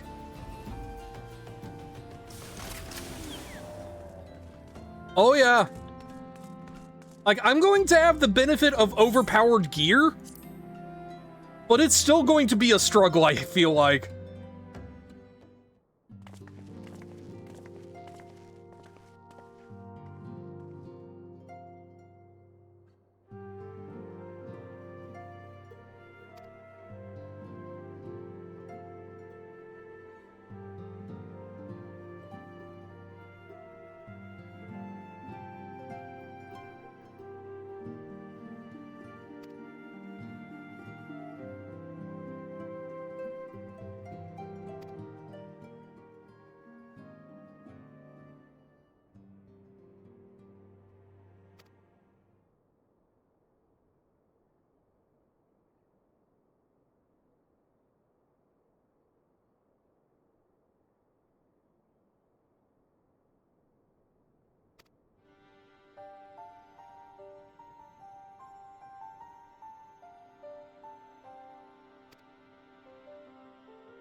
Yeah, no, the fight itself is not particularly taxing. It is the mechanics and staying on top of all of the spinning plates that is really fucking difficult. Because it's one of those things where you have, like, Alphino, Alisei, Thancred, and Y'shtola backing you up. Because, like, it is the Warriors of Light versus the Scions, effectively. If any one of your Scions go down, that's it. Game over. So you have to be monitoring everybody's health bars, keeping an eye on dialogue as they're explaining mechanics and doing call-outs, saying, hey, I need help over here, sort of thing. While also remembering to do damage to the enemies. Like, it's a lot. Like, it is meant to kind of invoke a PvP sort of setting, and I can definitely feel that. Because, like, they will just, you know, do diversionary tactics trying to get you to split your focus, effectively.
Alisei has figured it out.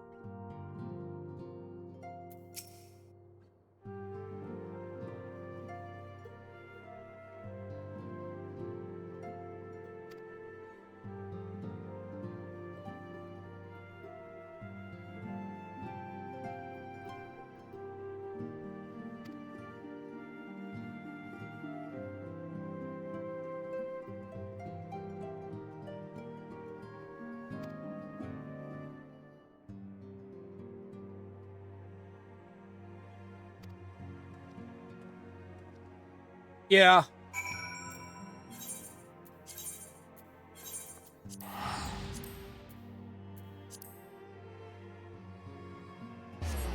Also, Alphino has spent quite a bit of time away from Urianger. While, you know, Alisei was only in contact with Urianger through, or to be in contact with the Scions during A Realm Reborn.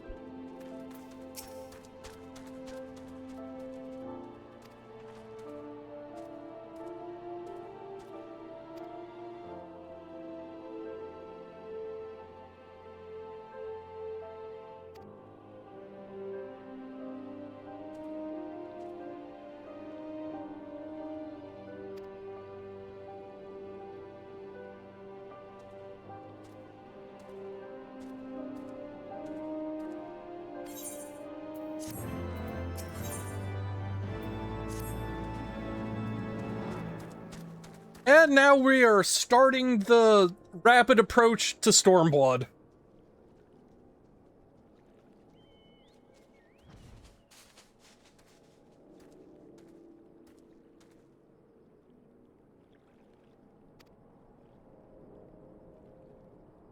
Don't say anything about him just yet. Yeah.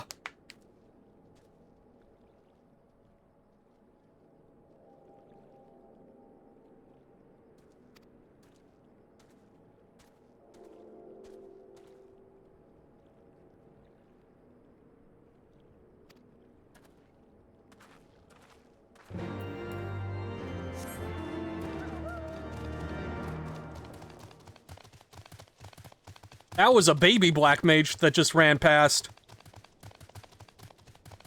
Only 2 ice orbs and basic gear? Hmm.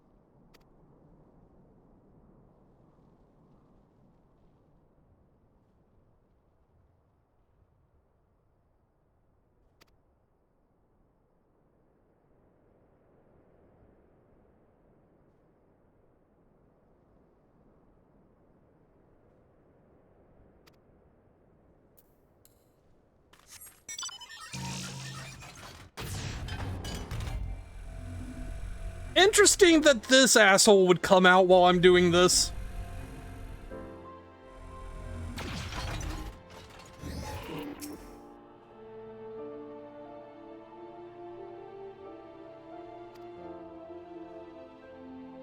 Oh yeah.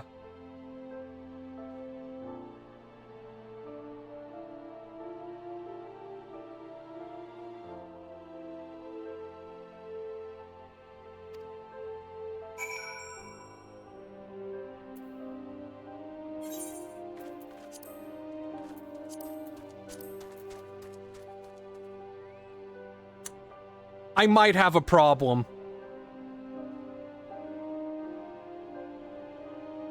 Don't know if the XL are the only ones I've not maxed out because doing the XL quests are stupid. I'm sorry.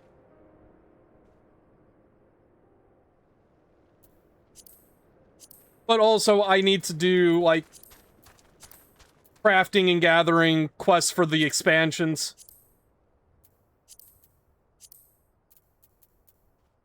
Otherwise, I have done all the tribes to maximum.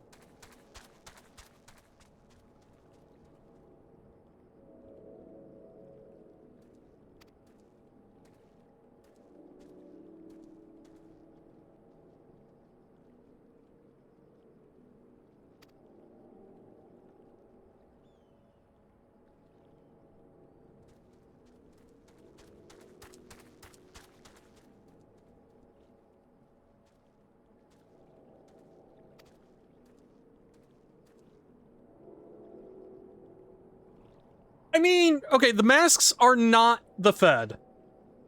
I can say that much.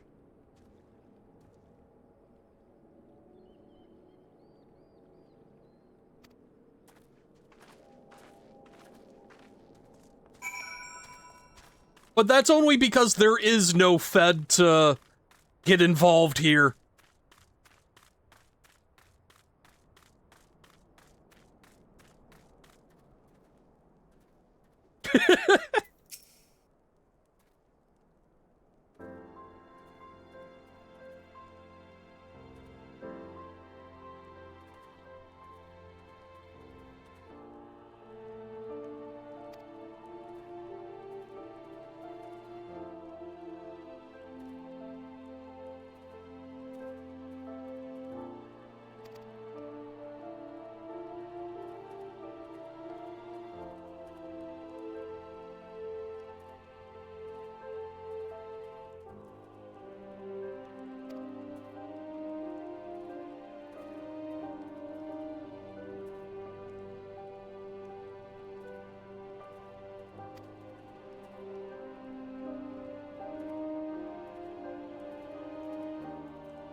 I will say that the Griffins' intentions to liberate Alamigo are legitimate.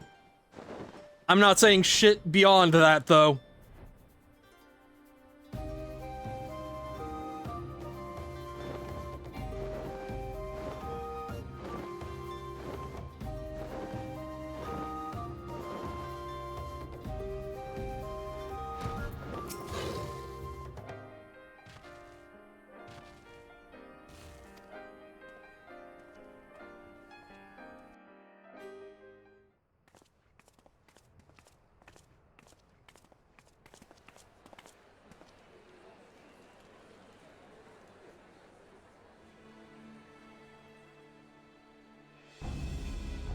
Also, I heard somebody call... Brothers and sisters, 20 years ago, Alamigo, our home, was claimed by the Garlean Empire.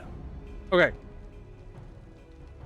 As I was saying, I heard somebody compare the Griffin's mask to the Jack of Blades from Fable, and I've not been able to not see that ever since. In our haste to overthrow the King of Ruin, we turned a blind eye to our foes in the north. With our glorious revolution, we but laid a path for a new tyrant to succeed the old. And when confronted with our failure, we fled.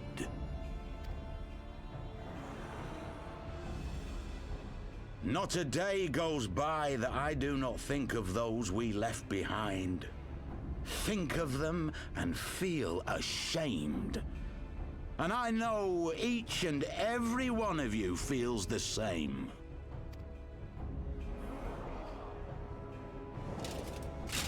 We abandoned them, our own flesh and blood, to labor till their backs gave in and their breath gave out. Building the twisted steel ramparts which now mar our once majestic mountains. We abandoned them, the brave and true, to fight and die for their country, or worse, to be conscripted and sent off to rob another poor bastard of his home. We abandoned them, the meek and powerless, to bow and scrape when the Garleans pass, to sully themselves that they might live to see another day of misery. The Black Wolf may be dead, but a new Imperial Viceroy reigns in Alamigo now. A beast, not a fraction as merciful. You all know the Eorzean Alliance will do naught to oppose him. For all their promises and platitudes, they will not act if there's no profit in it. Only we can free our brothers and sisters from the Empire's tyranny, my friends. Only we have the courage to stand and fight. He's not blaming people for running in the face of fascism.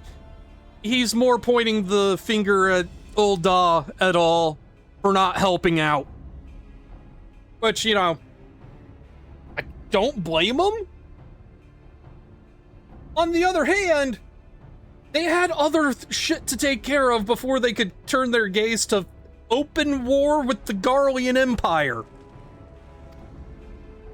They have imprisoned us. They have enslaved us, and they have murdered us. But no more! Blood demands blood, and the Garleans shall pay for every drop they have spilt upon our lands.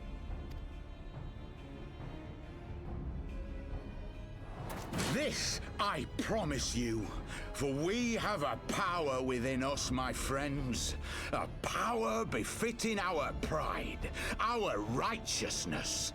Only join us, and we shall grant you the means to unleash it, and together we shall see the Alamigan standard raised over the mountains of Gia Albania once more!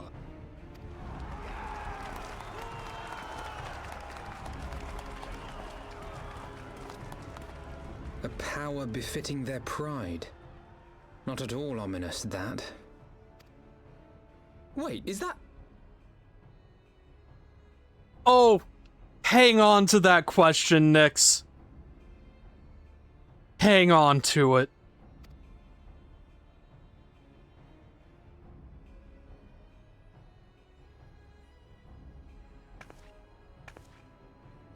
What are you two doing here?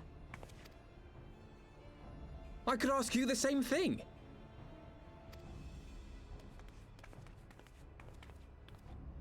Oh. Well, this is quite the surprise. I'm not gonna say you're wrong, but it's so much worse. If you see what I see, if you feel as I feel... Might I suggest we continue this conversation in more agreeable surroundings? For it is not strength of arms that will win this battle, but strength of heart.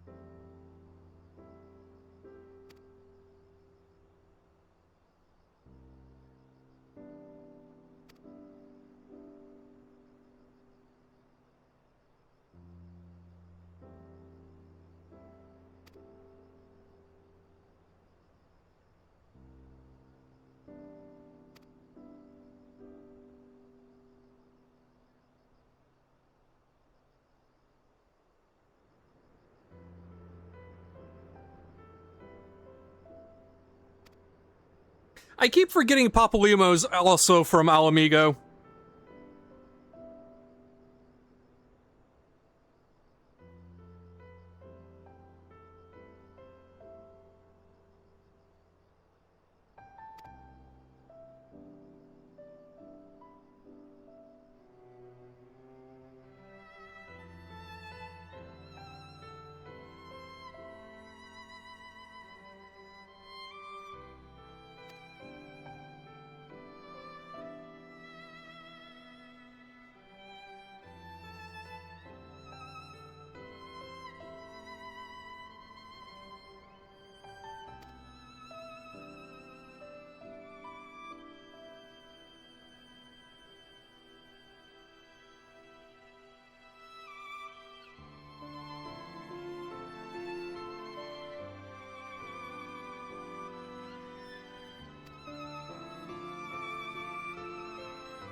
Well, that's why we're gonna go in disguise.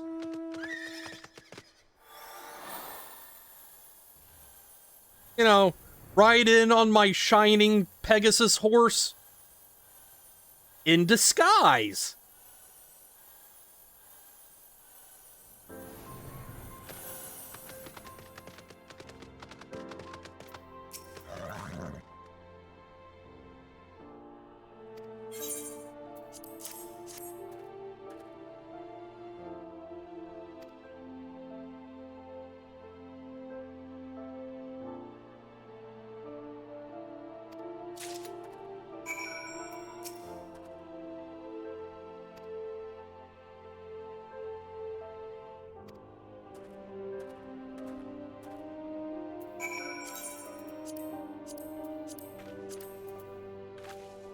See?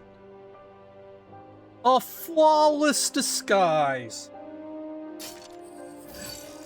Flawless. Nobody will ever suspect a thing.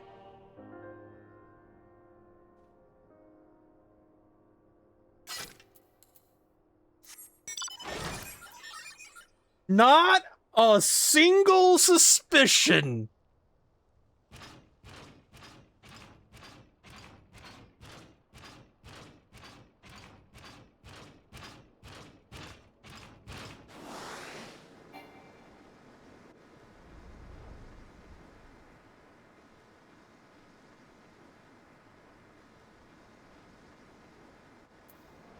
I actually wasn't.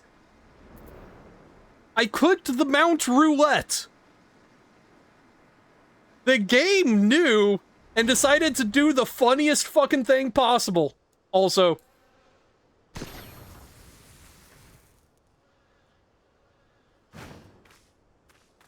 Just to let Papaluimo know we're here.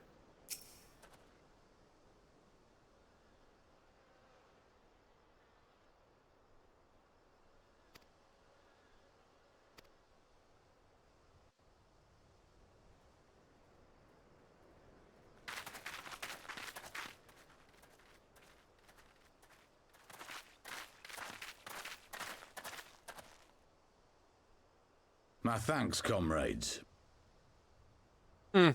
Different voice.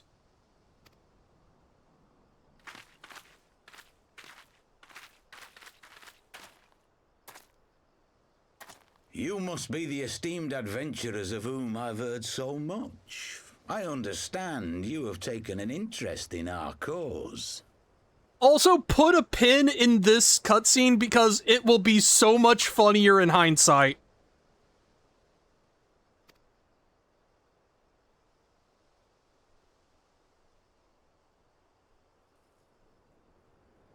A great interest, you might say.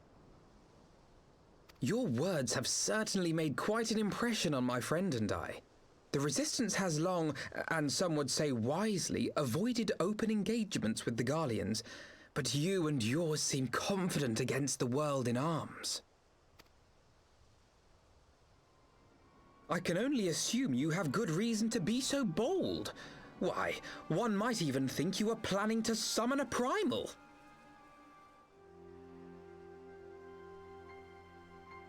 Alfie is not good at this. There's a reason Thancred's the spy. Because that would do much to explain the sizable shipment of crystals you recently received from your smuggler friends, whom our Ishgardian allies have since detained, lest you wonder.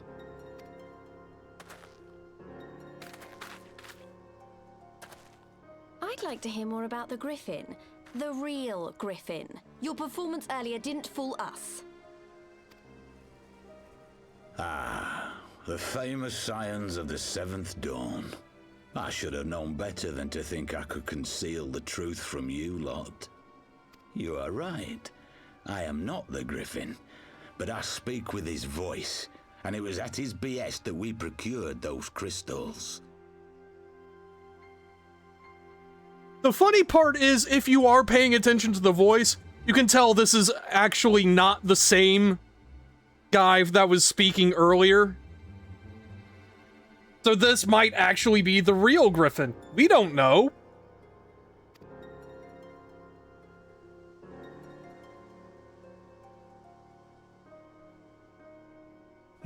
wrong, however, if you think that we procured them to summon a primal. We used them to reach an accord with the Amalja. In exchange for crystals to summon their god, they will aid us in the fight for Alamegan liberation. You've got to be joking! Have you gone completely mad?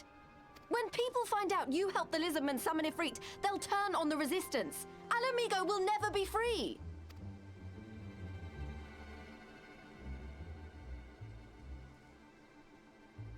This isn't a fairy tale, girl. We don't have the luxury to play at being honourable heroes. It's because the likes of you wouldn't sully your saintly hands that Alamigo's been under the yoke for the past 20 years. But the Griffin won't stand for it, and neither will we. We're ready to do whatever it takes.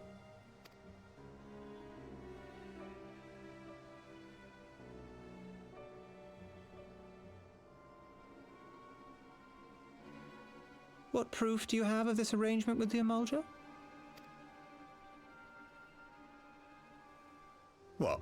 Aside from a lack of crystals? None. But the beastmen have a great big pile of the things if you fancy looking. You might want to hurry, though. It'll not be long before they summon their god. Search our camp if you don't believe me. We have naught to hide.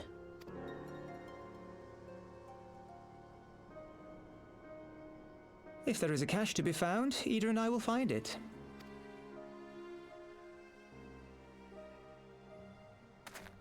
Then let us be off. Are you perchance the Warrior of Light?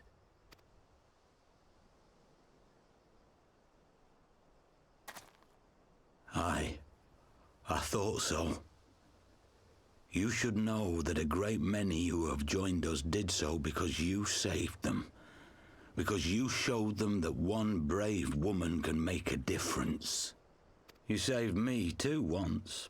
Helped a friend over in Quarry Mill make some medicine I needed. But that was a lifetime ago. Actual callback to a character in the story. So, like, no, this is not the real Griffin. He's just another body double. Also the guy that you saved in Quarry Mill.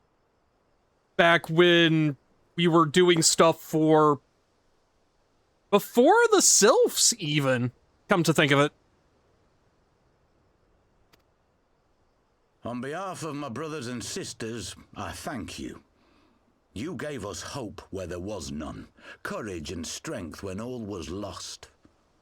We shall not squander your gift.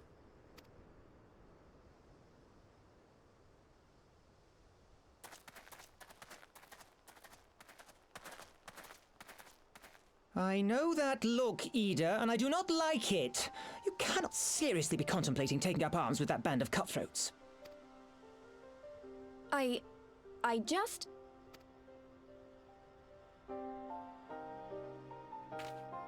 Yup.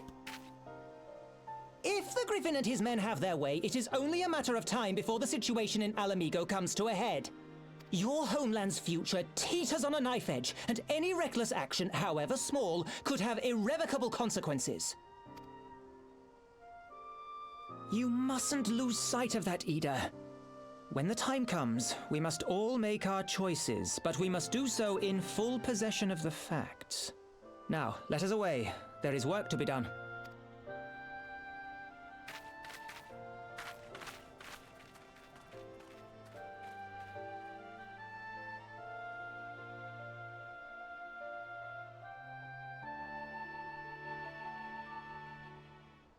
Okay. I need to step away for just a second to turn off my AC now that the sun's down.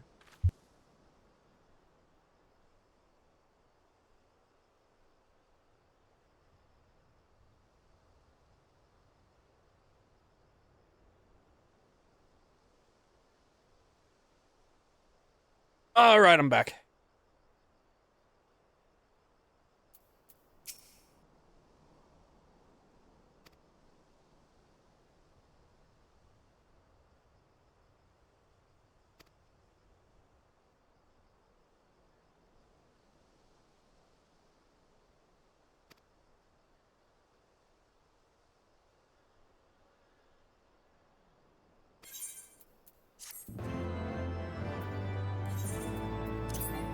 Here we go.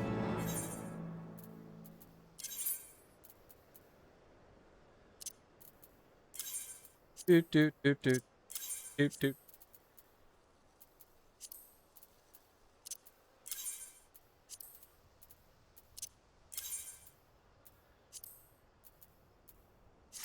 Someone just put in shout chat Marco. I am very tempted to shout Polo back. Oh, someone else beat me to it. And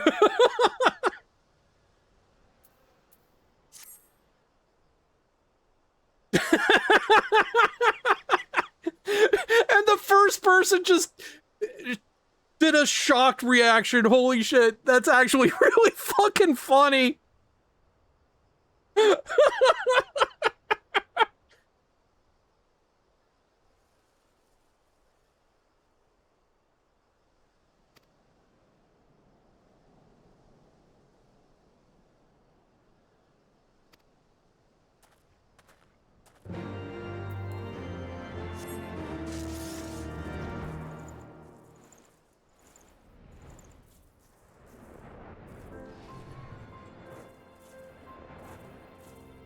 Where am I going?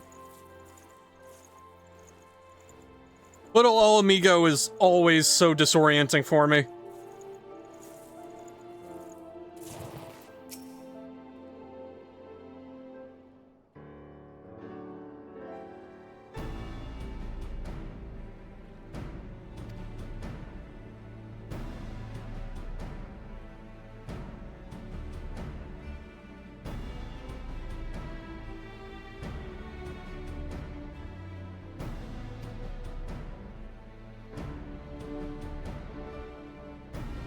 That's the thing, it's not really complicated, it's just the walls are so narrow that it fucks with the camera.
All right, it's time.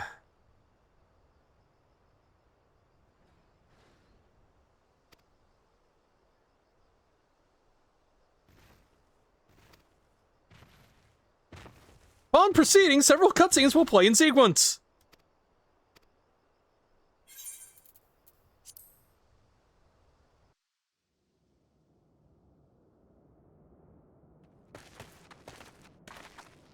This isn't right.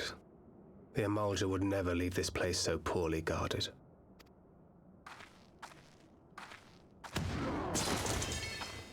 Not willingly, no.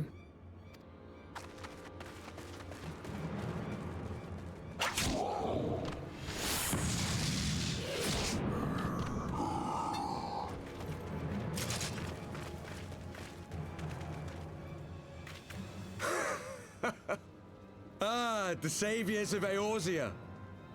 Slow as ever.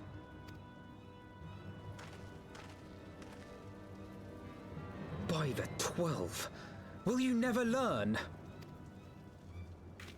You know, you're right. Mayhap it is time for a change of tack. Killing primals, tormenting beastmen, hastening the birth of a new god. It's all a bit much, isn't it? And frankly, we don't have the leisure to do it. But killing the warrior of light, on the other hand, that would soon plunge Eorzea into chaos. One life for one world. A fair exchange! Wouldn't you agree?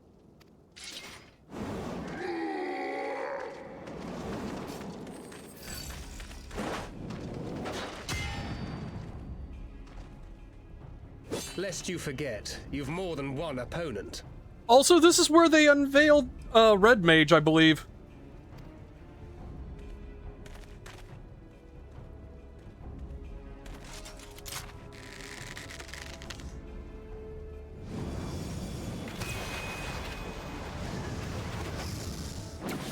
Carbuncle, defend me!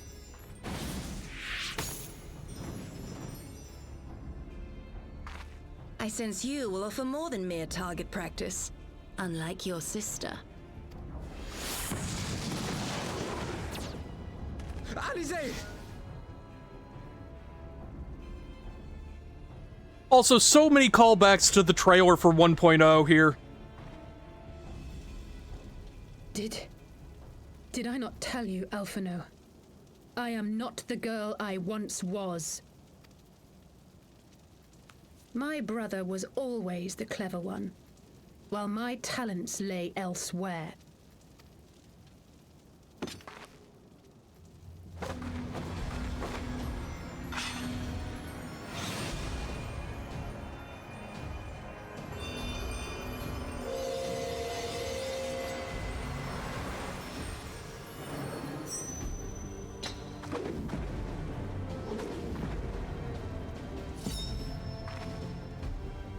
As Eorzea's blade of light once stood by my side, now I shall stand at hers and defend this realm with all my might.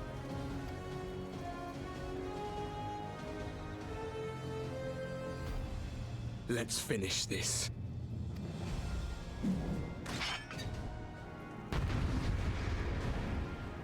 Alright, let's see how many tries this is gonna take me.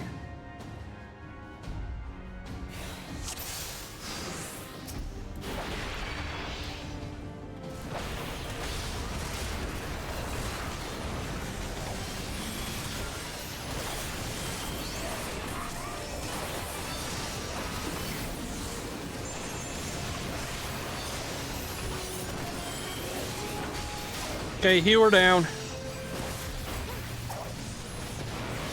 Time to work on DPS.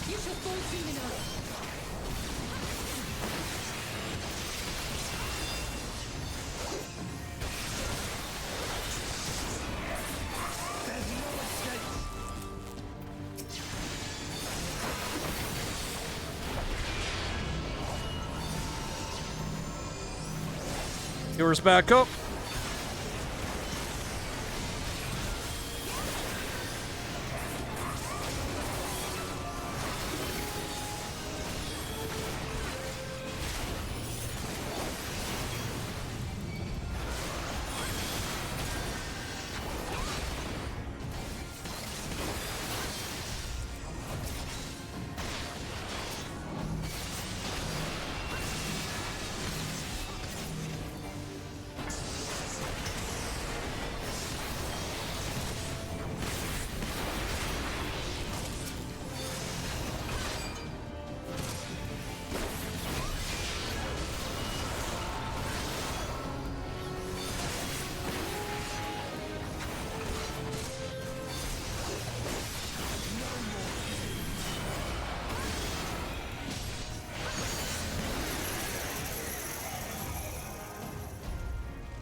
It ends now.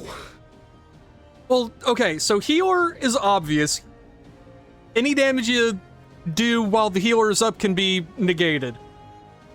DPS next, because the tank doesn't exactly hit very hard. But the DPS have the potential to kill your allies. Like, tanks Tanks find their value in forcing people to focus on them, which is not something they can really do in PvP situations like that. Which is why Argbert has a bunch of AoEs to spam instead. What? The chains! You snake!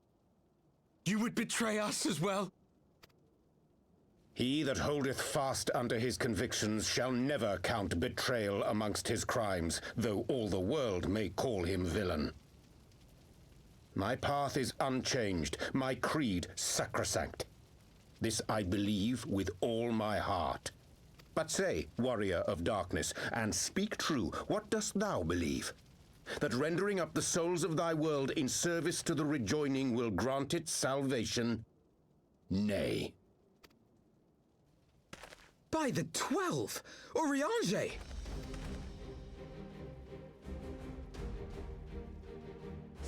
This fucking nerd. Mine apologies, Master Alphino.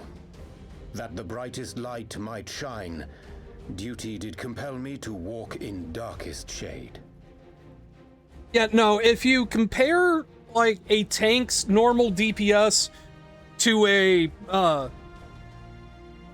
DPS of the same skill, or same level and gear strength and everything, the DPS will do about twice the damage of a tank. Like, the tank's value is in absorbing damage rather than dealing it out.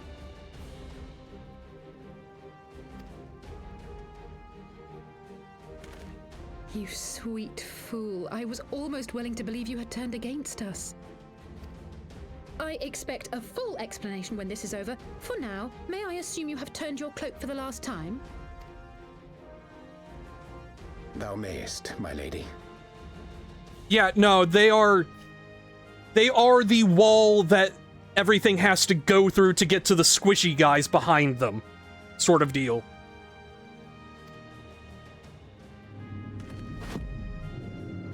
Look at this fucking nerd. By thy leave. Jojo posing with a fucking book.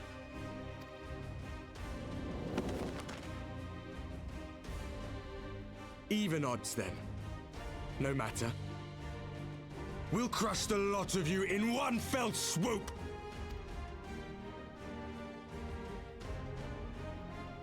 Okay, now is where the real fight starts.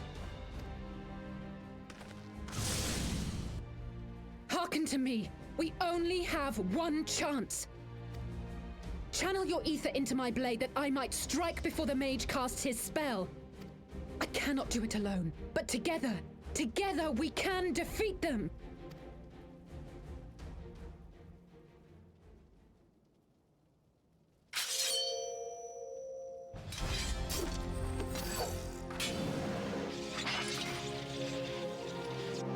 Make ready! They come!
Okay.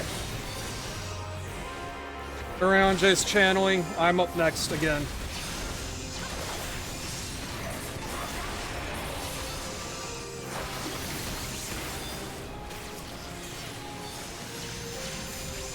So yeah, you've got to watch for the call-outs for people to say, hey, start channeling.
There we go.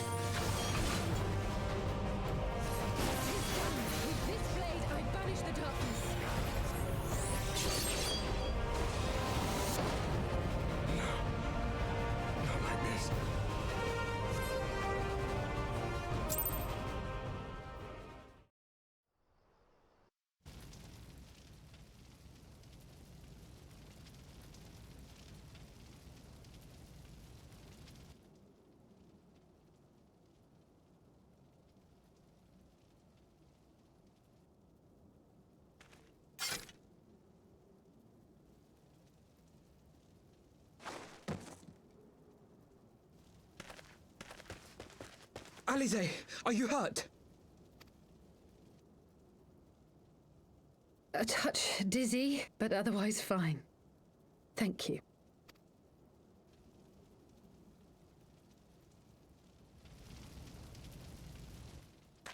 And there you have it. Our friend is too stubborn to die.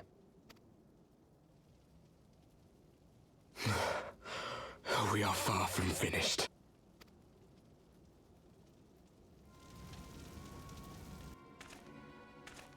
Or have you never considered how we came to this world?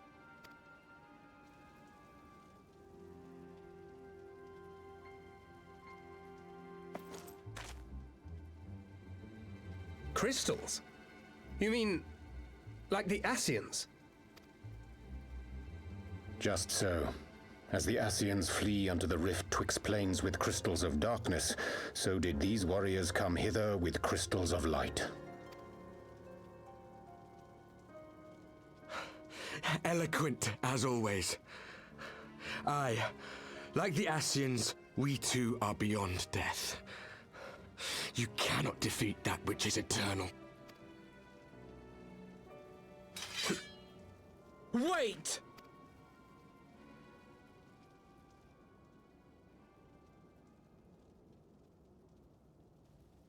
Such methods as the Ascians employ require the renunciation of the flesh. You would have had to... You cannot kill what is already dead.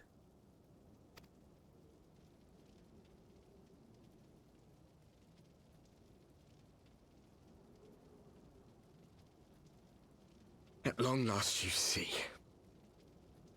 To save our world, We gave our lives.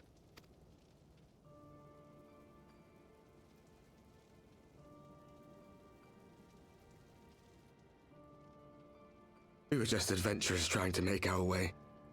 An odd job here, a favor there. We never aspired to be warriors of light, but word of our deeds spread. And soon people were calling us heroes.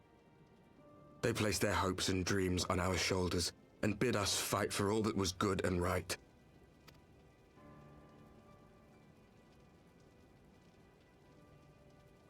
We fought, and we fought, and we fought, until there was no one left to fight. We won. And now our world is being erased from existence.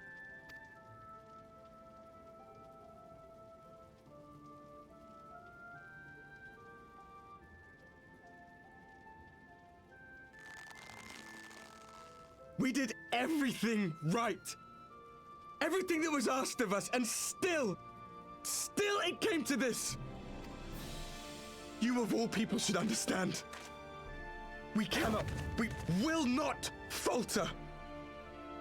We brought our world to the brink of destruction, and now we must save it. I mean, we haven't gotten to that point yet, and won't for a while.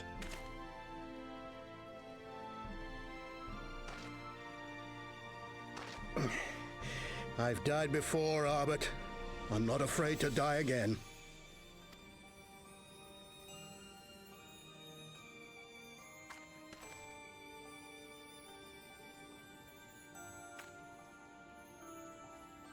No matter how many times we fall, we must rise and carry on the fight for those we left behind.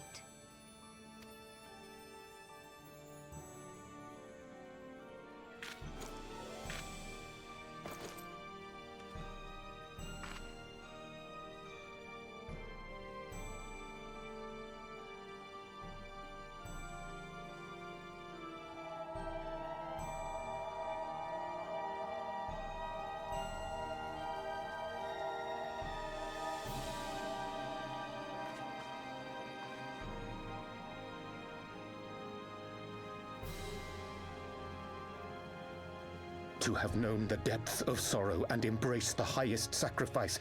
Nonetheless, Master Louis Sois, guide my hand, I pray you, as fate's thread spinneth upon this most capricious spindle. Quickly! Thou must needs invoke the power of thy crystal.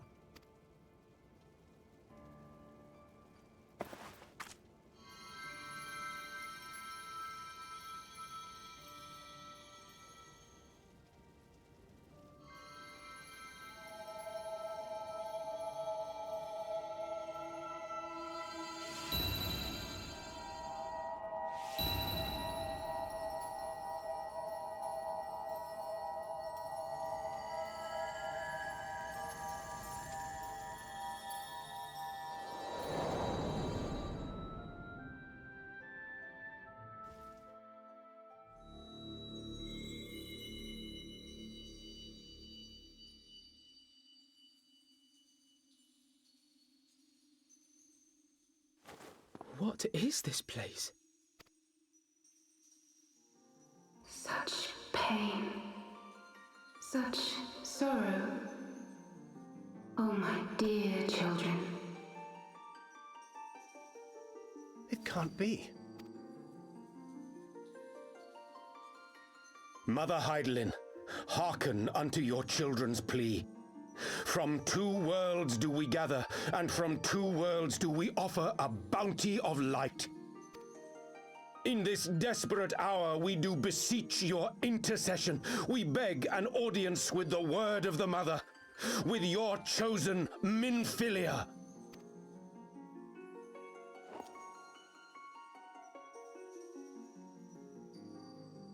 Your cries go not unheard,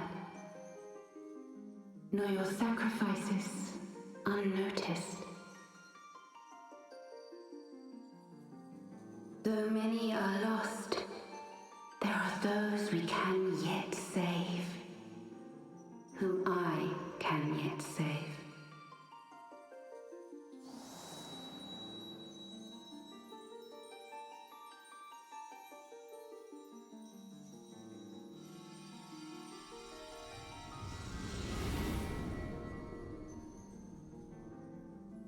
Come in, Philia.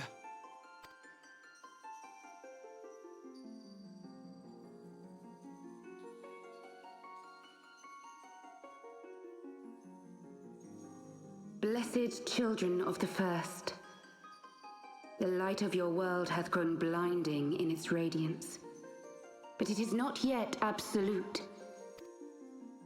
I will hie me to your world, and there take unto myself the light which riseth even now to drown it, as darkness once did drown another. Now you deign to answer our prayers? I will suffer this farce no longer! Speaking of kudos to the VAs,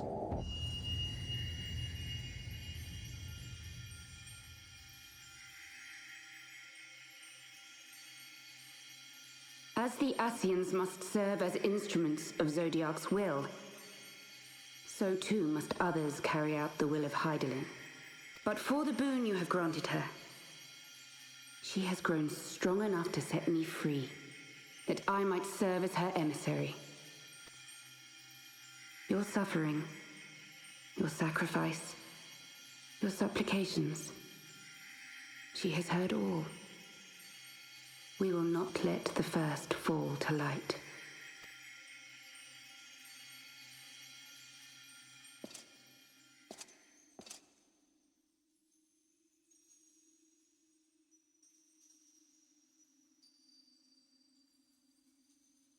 Thank you, Urianger, for bringing everyone here.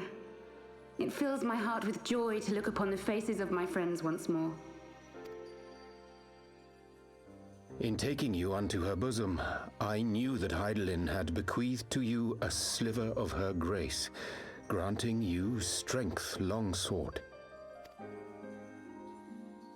And in treating with the Ascians, I learnt of a star like unto our own, a doomed world of fallen heroes, in whom I glimpsed ourselves, the first. Full long did I search for a means to save this world, concluding at the last that the answer lay in the power of blessed crystals. And thus did I labor to set light against dark. Yet I knew from the beginning that this salvation would not come without sacrifice. For the instrument of the first's deliverance would of necessity be required to journey thither, there to remain, mayhap forever. You orchestrated all of this, not to save her, but to send her away! One life for one world. Such was the bargain, and you the coin, though it were not mine to spend.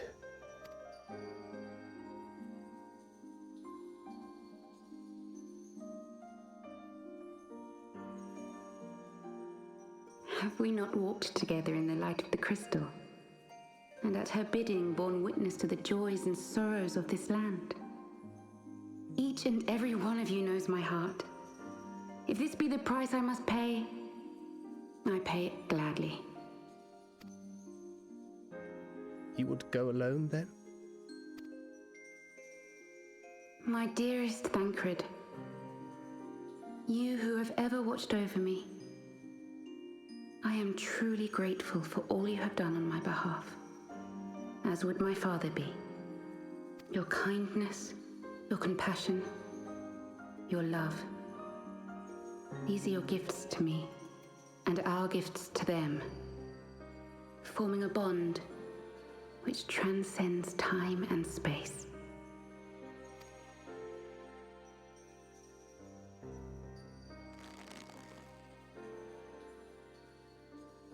Sometimes I forget you are not the child I once knew. Make me proud.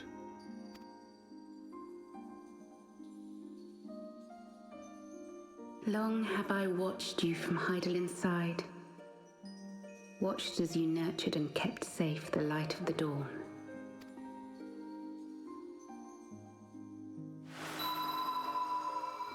The dark recesses of the world hide untold secrets and dangers. Thus do I entrust to you, Tupsimati. I pray you, keep to the path that you may never have need of it.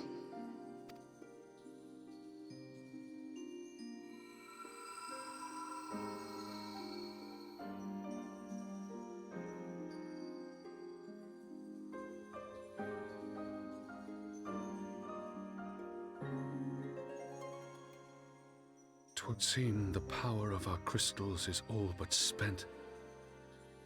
Perhaps, if there is naught else to be done.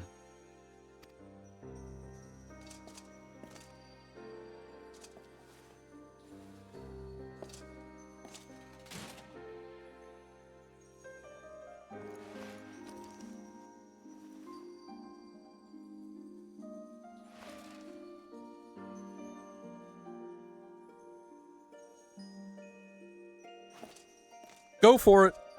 Hear me, servant of Hydaelyn. If you would have us place our trust in you, then I would ask a favor. Take us with you. Take us home. Oh yeah, I figured.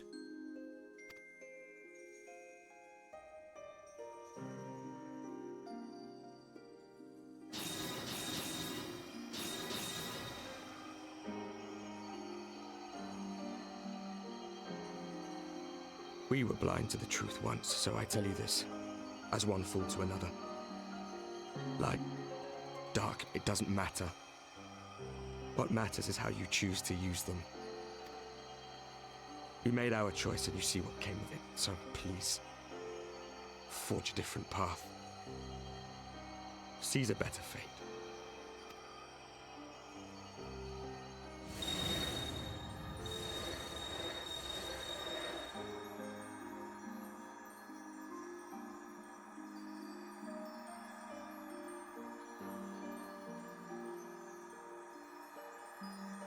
Tis a strange feeling.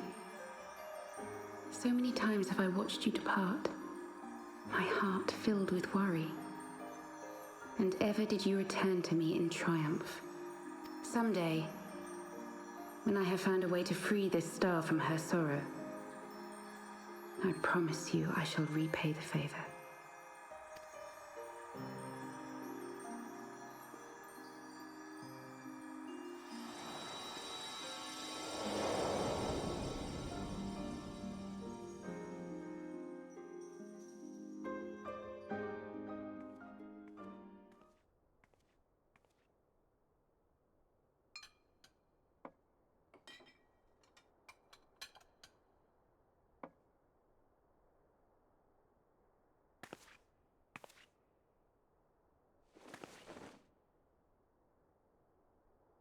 Thank you, Lamini, for everything.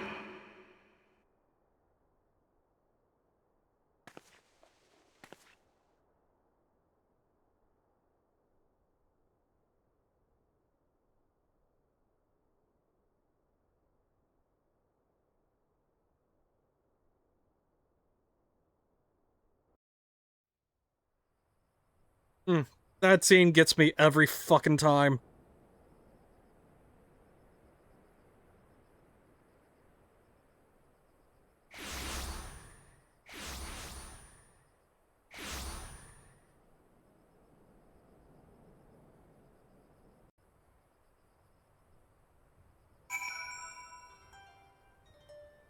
Oh boy. Okay.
I mean, Alze kinda approached it there.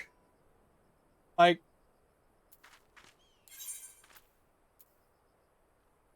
that whole, you know, I know you did what you did for a reason, but I still can't condone the actions thing.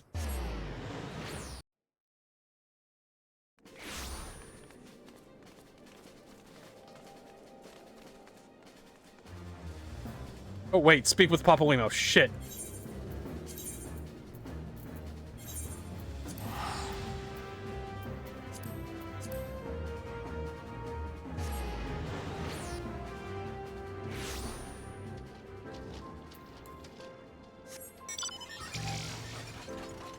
Omega, why are you haunting me?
Interesting, that.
Okay, now back to the Rising Stones.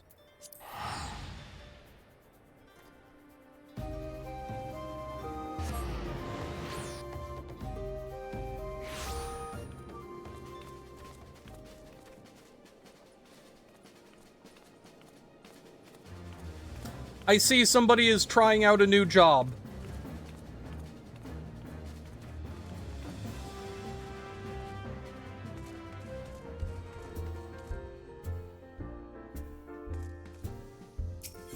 Look, it's been a long day for him as well. Everyone's tired. Everyone needs a nap.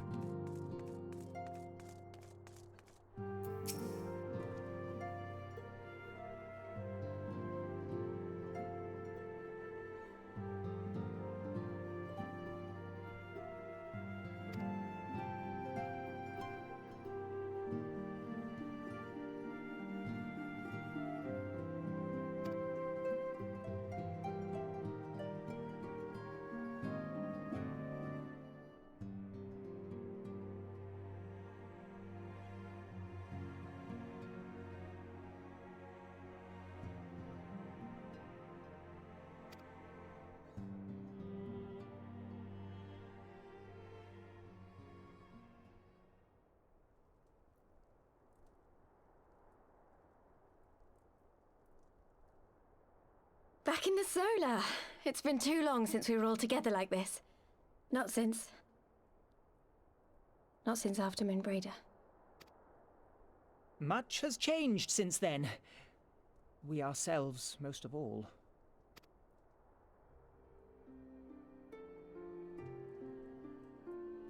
Though not all who were lost could be gathered here today, we may take comfort in the knowledge that those who are not are carrying on the fight. While I am grateful to our friends in the north for their hospitality, it isn't half good to be back. But, as Papalima rightly said, much has changed since we last stood here. The Scions of the Seventh Dawn are not as they once were, nor should we be. Our travels in the north brought us into contact with a host of fine and generous people, and their selfless deeds serve to show me that it is not lofty causes that should inform our actions, but our hearts.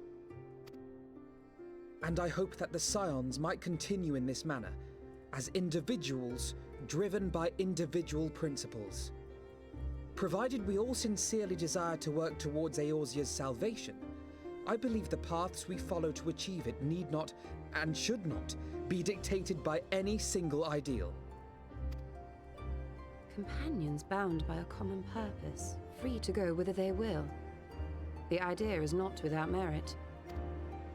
Very well. I shall resume my research of the primals and the elder gods of Eorzea. Should anyone have need of my findings, you need only ask. I should be glad of your continued assistance. Well, my main purpose in coming here was to see the signs of the Seventh Dawn restored and my dear friend found. Nevertheless, having involved myself in your struggles, I feel compelled to see them through to the bitter end. For Minfilia's sake. That is, if there are no objections.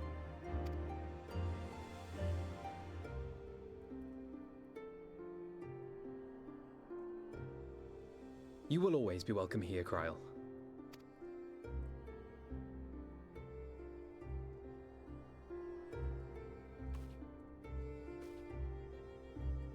Urianger, can we trust you to carry on your investigation of the Ascians as before?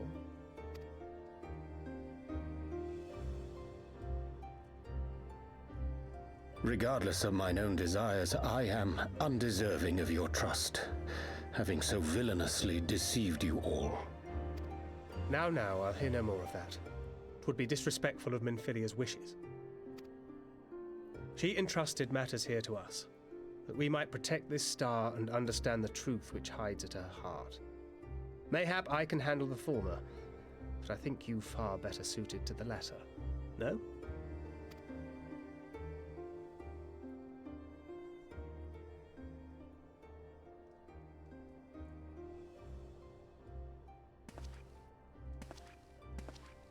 Very well.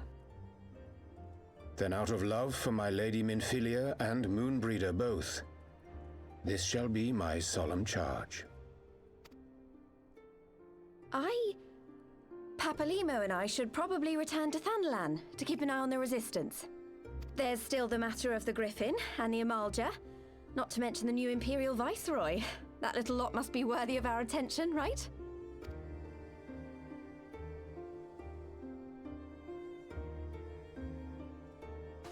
And what will you do, Alize? You know I have no great love for organizations and formalities.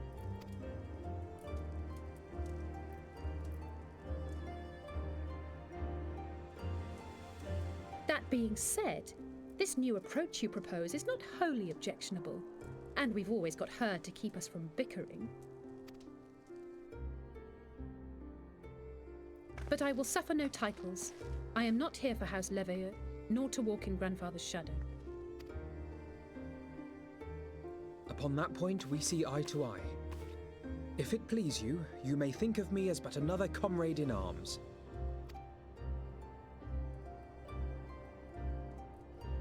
Well then, Alfie, I for my part shall see to the paperwork and the finances with my characteristic aplomb. I would not have it any other way, Tataru. And we mustn't forget you. What now for the Warrior of Light?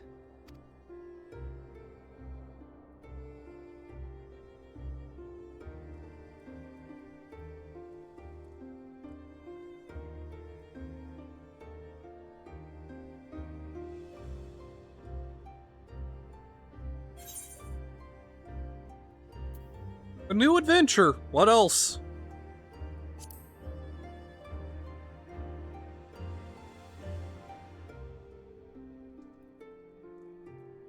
Indeed. The path behind us was fraught with hardship, and the path before us will be no less unforgiving. But a new dawn shall break over the realm, and I see before me the faces of those who will deliver it.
One world's heroes are another world's villains.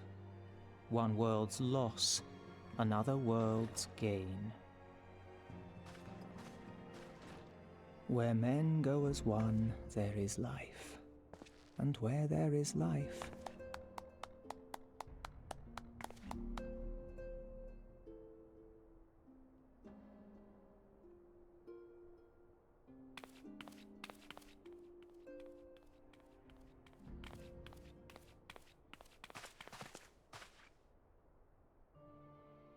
My friends, if I may, I would ask that you entrust Tupsimati to me. Clouds gather upon the horizon, and as Master Louisoix's disciple, I would keep it close at hand.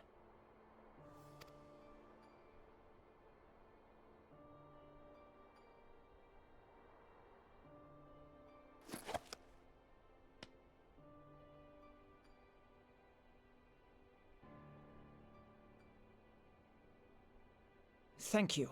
I shall guard it well.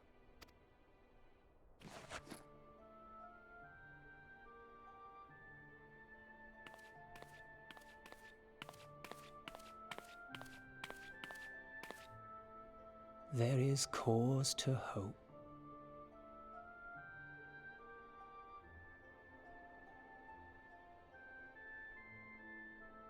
For every ending, every parting, marks a new beginning.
And considering that was the end of a major patch, I feel like that's the best place to call things for tonight.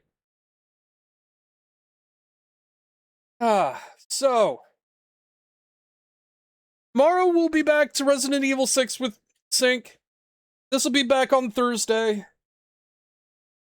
And until then, see who we can raid into.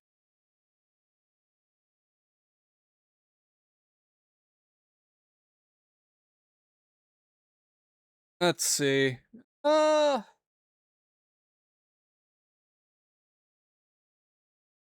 have no idea what Juker is playing, but it looks interesting, so I'm gonna send y'all over their way. So, thank you all for coming and hanging out. Until next time, y'all have an excellent evening, take care, and I will catch you all later.